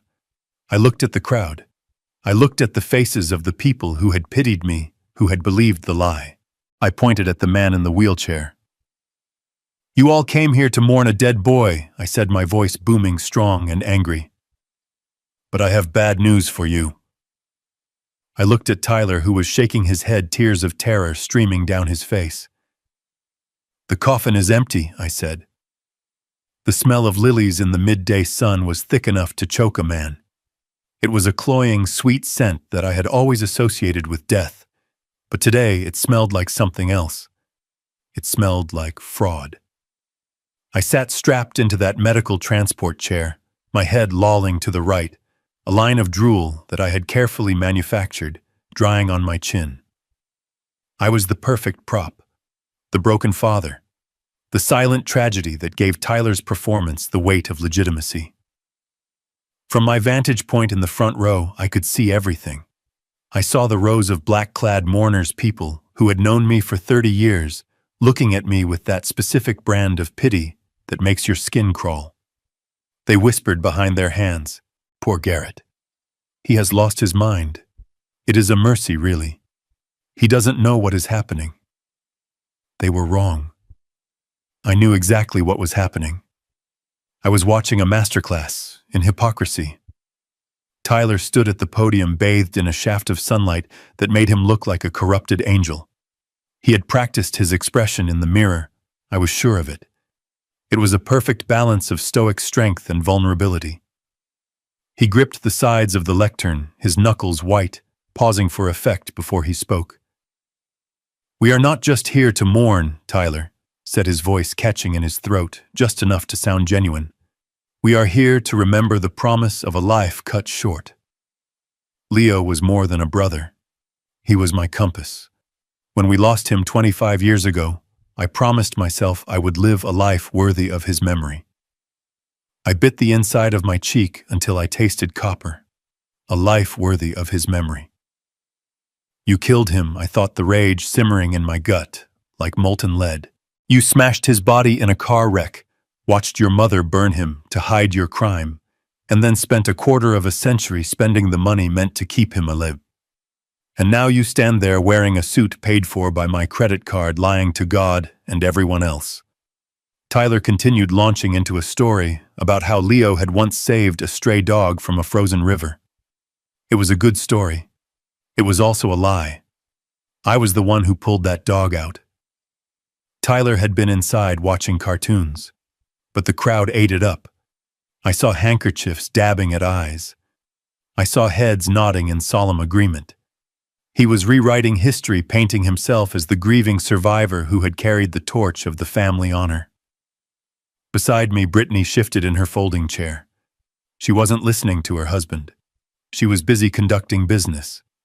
She leaned toward her cousin, a woman named Sheila, who worked in interior design, and whispered loud enough for me to hear. "It is a tragedy, of course," Brittany hissed, checking her manicure. "But we have to be practical. The house is just too much for Tyler to manage along with his grief. We are going to list it on Monday." I kept my eyes glazed, staring at a patch of grass near the open grave, but my ears were tuned to their frequency. "Monday," Sheila whispered back. "That is fast. Is the market good?" "Oh, it is booming," Brittany replied, a greedy excitement creeping into her tone. "We already have a cash offer from a developer. They want to tear it down and put up condos. We are looking at 800,000 easy. And with the old man, well, with Garrett in the facility, our expenses will be minimal. We are thinking of taking a trip to Italy in the fall. To decompose. I mean decompose, no decompress. We need to heal." She was spending the money from my home, the home I built with my own hands, on a vacation, while I was sitting right next to her. She patted my arm, a gesture for the crowd to see. "He doesn't understand anything anymore," she told Sheila, her voice dropping to a conspiratorial murmur. "The doctor says his brain is like Swiss cheese. It is a blessing, honestly. He won't suffer when we move him. He won't even know he has moved." I wanted to reach out and snap her finger. I wanted to tell her that my brain was sharp enough to remember the combination to every safe I owned, and the access codes to the accounts she was trying to drain. But I held still. Discipline. The trap had to be perfect. Tyler was winding down. He wiped a tear from his eye. A real tear. Probably not. He was an actor, and this was his greatest role. And so he said, looking directly at me with a sad, loving smile that made my stomach turn, "I make a vow today. I vow to take care of this family, to protect my father in his twilight years, just as Leo would have wanted. I will carry this burden. I will be the rock." The crowd murmured their approval. What a good son. What a noble man. The priest stepped forward to give the final blessing over the empty grave. He spoke of dust returning to dust. He spoke of the peace of the afterlife. He had no idea that the afterlife was a room with reinforced glass 300 miles away, and that the dust was about to kick down the door. I felt the vibration in my pocket. 3 buzzes, then a long one. That was the signal. Sanders was at the gate. The sound of the heavy diesel engine rumbled in the distance, growing louder, cutting through the priest's prayer. Heads turned. Tyler frowned, looking annoyed that his moment was being interrupted. I reached down to the side of my wheelchair. My hand, which had been limp and trembling for the last hour, became a claw of iron. I flipped the locking lever on the right wheel. Click. Then the left. Click. Brittany heard it. She looked down at me, confusion clouding her heavy makeup. "Garrett," she whispered. "What are you doing?" I didn't look at her. I looked at Tyler. He was staring at the black van tearing across the cemetery lawn, his face losing its color. He knew that van. He didn't know who was in it, but he knew that chaos was coming. I placed my hands on the armrests of the chair. I pushed. My triceps flared. My bad knee locked. I stood up. A gasp went through the front row. Sheila dropped her purse. Brittany let out a small, strangled squeak and scrambled backward, her chair tipping over in the grass. "He is standing," someone shouted. "It is a miracle." It wasn't a miracle. It was reckoning. I stood to my full height, 6'2", of anger and adrenaline. I straightened my tie. I brushed the imaginary dust off the lapel of my suit. I looked down at Brittany, who was sprawling in the grass, staring up at me as if I were a corpse that had just climbed out of the earth. "I am not decomposing, Brittany," I said, my voice clear and hard, carrying over the murmurs of the crowd. "And you are not going to Italy." She opened her mouth, but no sound came out. She scrambled backward on her hands and knees, like a crab, terrified by the clarity in my eyes. I stepped over her legs. I walked toward the podium. My gait was stiff, but I didn't stumble. I marched like I was on parade. Tyler saw me coming. He gripped the microphone stand as if it were a weapon. His eyes darted from me to the van, screeching to a halt, then back to me. The realization was hitting him like a slow-motion train wreck. The stroke, the paralysis, the signature. It was all a lie. "Dad," and he stammered into the mic, the speakers amplifying his fear. "Dad, sit down. You are sick. You are—" I reached the podium. I didn't ask for the microphone. I took it from his hand. He was too weak, too shocked to resist. I shoved him. It wasn't a gentle nudge. It was a shove meant to move an obstacle. He stumbled back, tripping over his own feet, and landed hard on the edge of the open grave plot, his expensive shoes dangling over the emptiness. The crowd went silent. Dead silent. The only sound was the idling engine of the black van behind us and the wind rustling the tent flaps. I looked out at them. My neighbors. My friends. The people who had watched me build this town. "You all listened to a very pretty story," I said, my voice booming through the PA system. "A story about a hero brother and a loving son. A story about a tragic accident and a grieving mother." I paused. I looked at Tyler, who was trying to scramble to his feet, his face a mask of pure terror. "But I am an old builder," I continued. "And I know that a house built on a lie will always collapse. Today we are going to tear the foundation down." I pointed to the van as the side door slid open with a violent mechanical thud. "Tyler told you he was burying his brother's memory today," I said. My eyes locked on my son. "But he lied. Because you cannot bury a man who is still breathing." Sanders stepped out. He pulled the wheelchair ramp down, and then he wheeled out the man with half a face. The scream that came out of Tyler's throat wasn't human. It was the sound of a soul being ripped apart by its own sins. I looked at the crowd, at the horror and confusion dawning on their faces. "I told you the coffin was empty," I said into the microphone. I turned to Tyler. "But don't worry, son. I suspect we are going to need a cell very soon, and I think you will fit in it just fine." I stood at the podium looking down at my son, who was scrambling in the dirt like a trapped rat. The silence in the cemetery was absolute, a heavy blanket that smothered the wind and the birds. Hundreds of eyes were fixed on me, eyes that had moments ago been filled with pity for the senile old man in the wheelchair. Now they were wide with confusion and fear. They saw a man standing tall, a man with iron in his spine and fire in his eyes. They saw Garrett Stone, the foreman, the builder, the man who didn't break. Tyler tried to stand up. His expensive suit was stained with mud, his hair disheveled.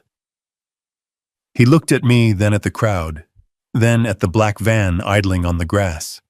His mouth opened and closed, but no words came out. He was drowning in the open air.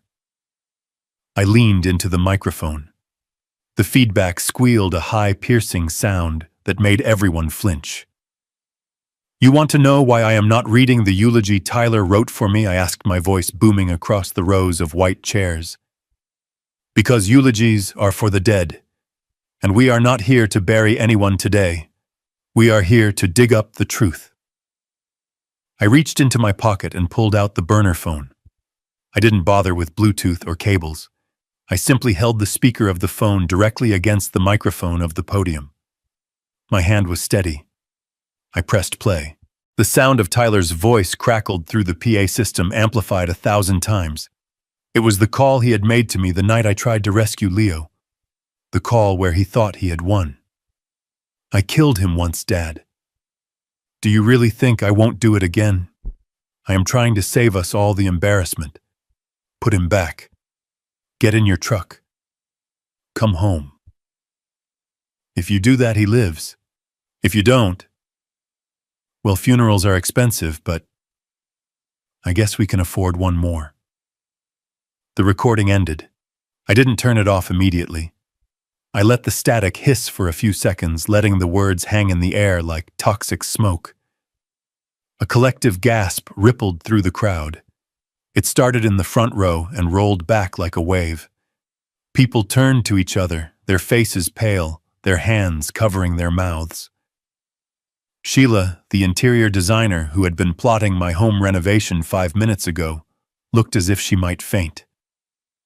Tyler froze. He stopped trying to stand. He knelt in the grass, staring at the speakers as if they were demons. The color drained from his face, leaving him gray and waxen. He looked at Brittany. Brittany was standing by the overturned wheelchair, her hands gripping her pearl necklace so hard the string snapped. Pearls cascaded onto the grass, bouncing off the metal frame of the chair, but she didn't notice. She was staring at her husband with a look of pure revulsion and terror. She knew that voice. She knew that tone. But hearing it broadcast to the mayor, to the neighbors, to the investors, it was the sound of her life ending. "That is a lie," Tyler screamed, suddenly scrambling to his feet. He pointed a shaking finger at me. "That is fake. He used AI. He edited it. He is crazy. Don't listen to him. He has dementia." He looked around the crowd, his eyes wild, pleading for someone, anyone to believe him. "It is a deep fake," he shouted, his voice cracking. "My father is sick. He is trying to ruin me." I didn't argue. I didn't shout back. I just looked at Sanders, who was standing by the sliding door of the black van. I nodded once. Sanders grabbed the handle. He slid the door back with a heavy mechanical slam that echoed off the mausoleums. The ramp motor whirred. Slowly, methodically, the metal ramp extended from the van and touched the cemetery grass. "Look," I commanded into the microphone. "Look at the lie." Sanders walked up the ramp. He grabbed the handles of the medical wheelchair. He began to back it down. The crowd stood up. They couldn't help it. It was a magnetic pull, a morbid curiosity mixed with primal fear. They craned their necks. They climbed onto chairs. Sanders spun the chair around at the bottom of the ramp. Leo sat there. He was wrapped in a dark wool blanket, but his face was exposed to the noon sun. The light was unforgiving. It illuminated the shiny, twisted ridges of the burn scars that covered the left side of his face. It highlighted the missing ear, the skin that looked like melted wax. It showed the milky white blindness of his left eye, but it also showed his right eye, that piercing stone blue eye, the same eye that stared out from the high school graduation photo printed on the funeral program everyone was holding. Sanders pushed him forward. The wheels crunched on the gravel path. The crowd parted. They didn't just move aside, they recoiled. They stepped back, stumbling over each other, terrified by the sight of the man who was supposed to be 6 feet under their feet. A woman screamed. It was a short, sharp sound that cut through the murmurs. Leo didn't look at the crowd. He didn't look at the graves. He looked straight ahead. He looked at his brother. Tyler stopped screaming. He stopped denying. He went rigid. His eyes bulged. He began to shake violently, a tremor that started in his hands and took over his entire body. He looked like he was having a seizure standing up. He backed away. He took one step, then another, his expensive Italian shoes slipping on the grass. He bumped into the podium, but he didn't feel it. He was trapped in a nightmare he couldn't wake up from. Leo Sanders pushed the chair until he was 10 feet away from Tyler. He locked the brakes. Leo slowly lifted his good hand. He pulled the blanket down, revealing his withered arm, his scarred neck. He took a breath. It was a wheezing, raspy sound amplified by the silence of the graveyard. "Hello, Tyler," Leo said. His voice was damaged rough, like gravel in a mixer, but it carried. It was the voice of the grave. Tyler made a sound deep in his throat, a whimper of pure animal terror. He shook his head back and forth, a doll with a broken neck. "You are dead," he whispered. "I saw you burn. I saw you die." "You saw what you wanted to see," Leo said. "You saw a way out. You saw an insurance policy." Brittany let out a sob and covered her face. She tried to run. She turned on her heel, her heels sinking into the soft earth, but she didn't get far. Two of Sanders's men, dressed in black suits, stepped out from behind the tent and blocked her path. She collapsed to her knees, weeping hysterically, ruining her designer dress in the mud. The crowd was in chaos now. People were shouting questions. Some were crying. The mayor was on his phone furiously whispering to someone, probably the police chief. I stepped down from the podium. I walked over to stand beside Leo. I put my hand on his shoulder. I felt his bones through his thin shirt. He was frail, but in that moment he was the strongest man in the world. I looked at Tyler. "You told them he was a hero," I said, my voice calm and cold. "You told them he saved a dog. You told them you would carry his burden." I pointed at Leo. "Carry it then. Look at him. Look at what you bought with your silence. Look at what you paid for with my money." Tyler fell to his knees. He wasn't praying. He was collapsing. The weight of the truth had finally crushed him. He looked up at Leo, tears streaming down his face, but they weren't tears of remorse. They were tears of self-pity. "It wasn't my fault," he blubbered. "Mom did it. Mom made me. I was just a kid. I was scared." "You were 15, Leo said, his voice cutting through Tyler's excuses. "I was 20. I gave up my life for you. I sat in a room for 25 years for you. And when you found out, when you came to see me, you didn't save me. You left me there. You stole the money meant to keep me alive, and you left me to rot." I needed the money," Tyler stammered. "The business. The debts. You needed a brother," I roared, my anger flaring hot and bright. "You needed a father. But you chose money. You chose to be a parasite." I looked at the crowd. "This is the man you admired," I shouted. "This is the grieving brother. A man who drove a car into an innocent girl, killed her, and let his brother burn to cover it up. A man who kept his own flesh and blood in a cage to pay for his BMW and his gambling addiction." The crowd turned on him. I could feel it. The pity evaporated, replaced by a collective wave of disgust. They looked at Tyler like he was something they had scraped off their shoe. Tyler looked around, realizing he had lost his audience. He had lost his reputation. He had lost everything. He looked at Brittany, but she wouldn't look at him. She was curled in a ball on the grass, sobbing about how she didn't know how she was innocent. Another lie. Tyler looked at me. His eyes were filled with hate. "You ruin everything," he spat. "You should have just died. You should have just had a stroke and died." I smiled. It was a grim, humorless smile. I am a builder's son, I said. I don't die until the job is done. And the job isn't done until the trash is taken out. I looked toward the cemetery gates. Blue and red lights flashed against the stone pillars. Sirens wailed, getting closer. Alan Henderson had done his job. The cavalry had arrived. I looked down at my son kneeling in the dirt, a king of nothing. Your ride is here, I said. Tyler looked at the approaching police cars. He looked at the open grave behind him. For a second, I thought he might jump in. I thought he might try to bury himself to escape the shame. But he didn't. He just slumped forward, his forehead touching the grass, defeated, broken, and utterly alone. Leo reached out and took my hand. His grip was stronger now. It is over, Dad, he whispered. I looked at him. I looked at the scars that would never heal the years that could never be returned. No, son, I said, squeezing his hand.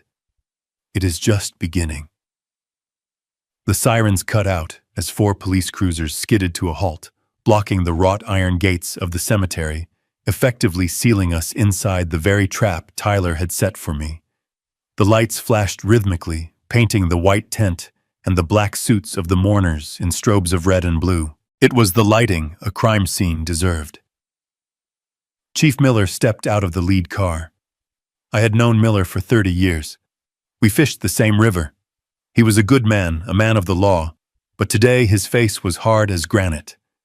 He didn't look like a friend. He looked like Judgment Day. He adjusted his belt, his hand resting near his holster, and walked onto the grass flanked by 4 uniformed officers. Tyler scrambled to his feet, wiping mud from his expensive suit. He tried to compose himself, tried to summon the arrogance that had carried him through life, but his eyes were darting around like a trapped animal. He pointed a shaking finger at me. Chief, thank God, he shouted, his voice cracking. Arrest him!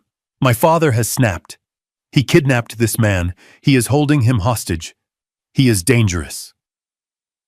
Miller didn't even look at Tyler. He walked straight past him, straight to the wheelchair where Leo sat shivering under the blanket. Miller took off his hat. He looked at the scars, at the ruin of a face that had once been a handsome boy. He looked into the one blue eye that remained.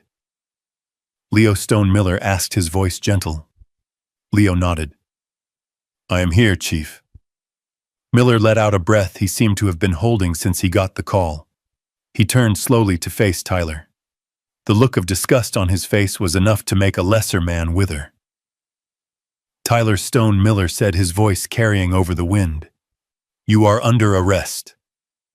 Tyler laughed, a high-pitched, hysterical sound. For what? For organizing a funeral. For kidnapping Miller, listed ticking the crimes off on his fingers. For unlawful imprisonment. For conspiracy to commit murder. For grand larceny. And for 25 counts of insurance fraud. Tyler took a step back, shaking his head. No. No, you don't understand. That was Mom. Meredith did that. She set it up. I just didn't stop it. You cashed the checks, Tyler, I said, stepping forward. I held up the blue folder Alan Henderson had compiled, the paper trail of a lifetime of theft. I walked over to Chief Miller and handed it to him. It is all in there, Chief, I said, loud enough for the stunned crowd to hear. Every withdrawal from the Leo Stone Memorial Fund. Every transfer to Sanctuary Hills. And the withdrawals he made for himself. The new car. The vacations. The gambling debts. He paid for his life with his brother's blood. Tyler lunged for the folder, but 2 officers grabbed him. They slammed him against the side of the hearse, the very vehicle he had hired to carry an empty coffin. The sound of metal cuffs ratcheting shut was the sweetest sound I had heard in 25 years. You can't do this, Tyler screamed as they wrenched his arms behind his back. I am the executor. I have power of attorney. You have nothing, I said, standing over him. You signed a document that was already voided. You tried to sell a house you don't own. You are bankrupt, Tyler, morally and financially. Brittany tried to slip away. She was inching toward the parking lot, her heels sinking into the soft earth, trying to blend into the crowd of horrified onlookers. "Grab her too," Miller ordered. "No!" Brittany shrieked as a female officer took hold of her arm. "I didn't do anything. I didn't know." "He told me Leo was dead. I am a victim." I walked over to her. She looked at me, her mascara running down her face, her designer dress stained with grass and mud. "You knew, Brittany," I said, my voice cold. "You knew the money was coming from somewhere. You knew we weren't rich, but you spent like we were. You wore diamonds bought with the money meant for Leo's medication. You pushed to put me in a home so you could drain the rest. You aren't a victim. You are a parasite." The officer cuffed her. She began to wail, a sound devoid of dignity, screaming at Tyler, blaming him, cursing him for ruining her life. They dragged her toward a cruiser, her feet dragging in the dirt, leaving 2 long furrows in the manicured lawn. Tyler was still pressed against the hearse. He twisted his head to look at me. His eyes were wet, his face a mask of pure desperation. "Dad, please," he begged. "Don't let them take me. I am your son. I am the only one left. Who is going to take care of you? Who is going to carry on?" The name, I looked at him. I looked for the boy I had raised, the boy I had taught to catch a baseball, the boy I had forgiven time and time again. I didn't see him. I saw a stranger, a man who had looked at his brother suffering in a cage and decided to buy a BMW instead of a key. "I am not alone, Tyler," I said. I turned and walked back to the wheelchair. I put my hand on Leo's shoulder. "I have my son," I said. "I have the son who took the blame to save you, the son who burned for you, the son who sat in the dark for 25 years and never once stopped loving his family, even when his family threw him away." I looked back at Tyler. "You are not a stone. Stones are builders. We create things. We protect things. You just consume. You destroy." "Dad." "Don't call me that," I said, my voice dropping to a whisper that carried more weight than a shout. "My son died 25 years ago in a car crash caused by a reckless child. Today, I buried that reckless child. You are a ghost to me, Tyler. You don't exist." Miller nodded to his officers. "Get him out of here." They hauled Tyler toward the squad car. He fought them, kicking and screaming, begging the neighbors to help him, begging the mayor to intervene. But nobody moved. They watched him with cold eyes. They had seen the monster beneath the suit. As they shoved him into the back seat, he looked at me one last time through the window. He looked small. He looked terrified. He looked exactly like the coward he was. The car pulled away, lights flashing. Brittany followed in the second car. The silence returned to the cemetery. It was a different kind of silence now. It wasn't heavy. It was clean.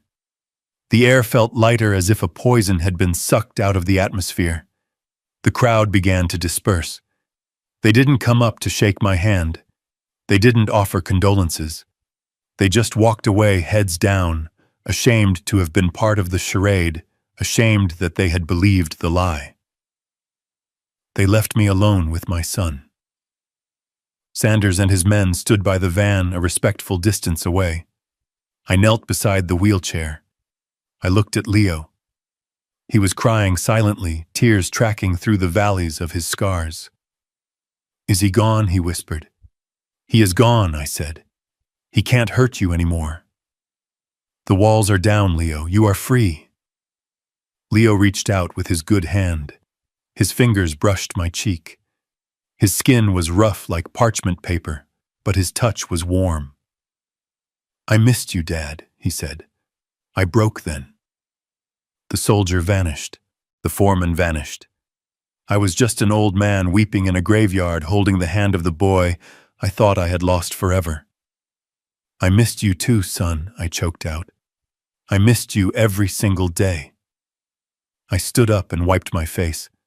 I took the handles of the wheelchair. "Ready to go home?" I asked. Leo nodded. Home, he said, testing the word, as if it were a flavor he hadn't tasted in decades. Yes. Home. I pushed him down the path, past the open grave, past the empty chairs, past the lies of the past. The sun was high in the sky now, burning away the last of the morning mist. We had lost 25 years. We had lost Meredith. We had lost Tyler. But as I loaded my son into the van, as I sat beside him and watched the cemetery fade into the distance, I knew one thing for certain. We had won the war. And for the first time in a long time, the foundation was solid. The smell of fresh cedar sawdust is the best smell in the world. It smells like progress. It smells like the future. For 40 years, I smelled it on job sites while building skyscrapers and office parks. But today, it smells different, because today I am building a ramp for my son. It has been 6 months since the day the police cars took my youngest son away in handcuffs and left me standing in a cemetery with my oldest.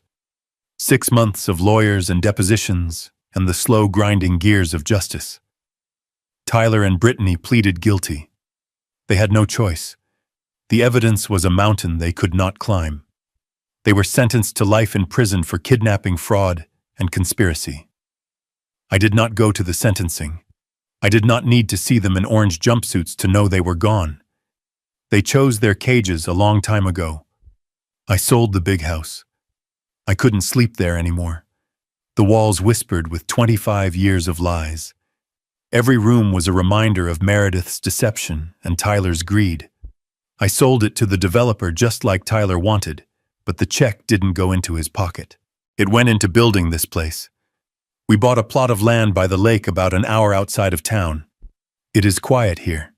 The only sounds are the wind in the pines and the water lapping against the shore.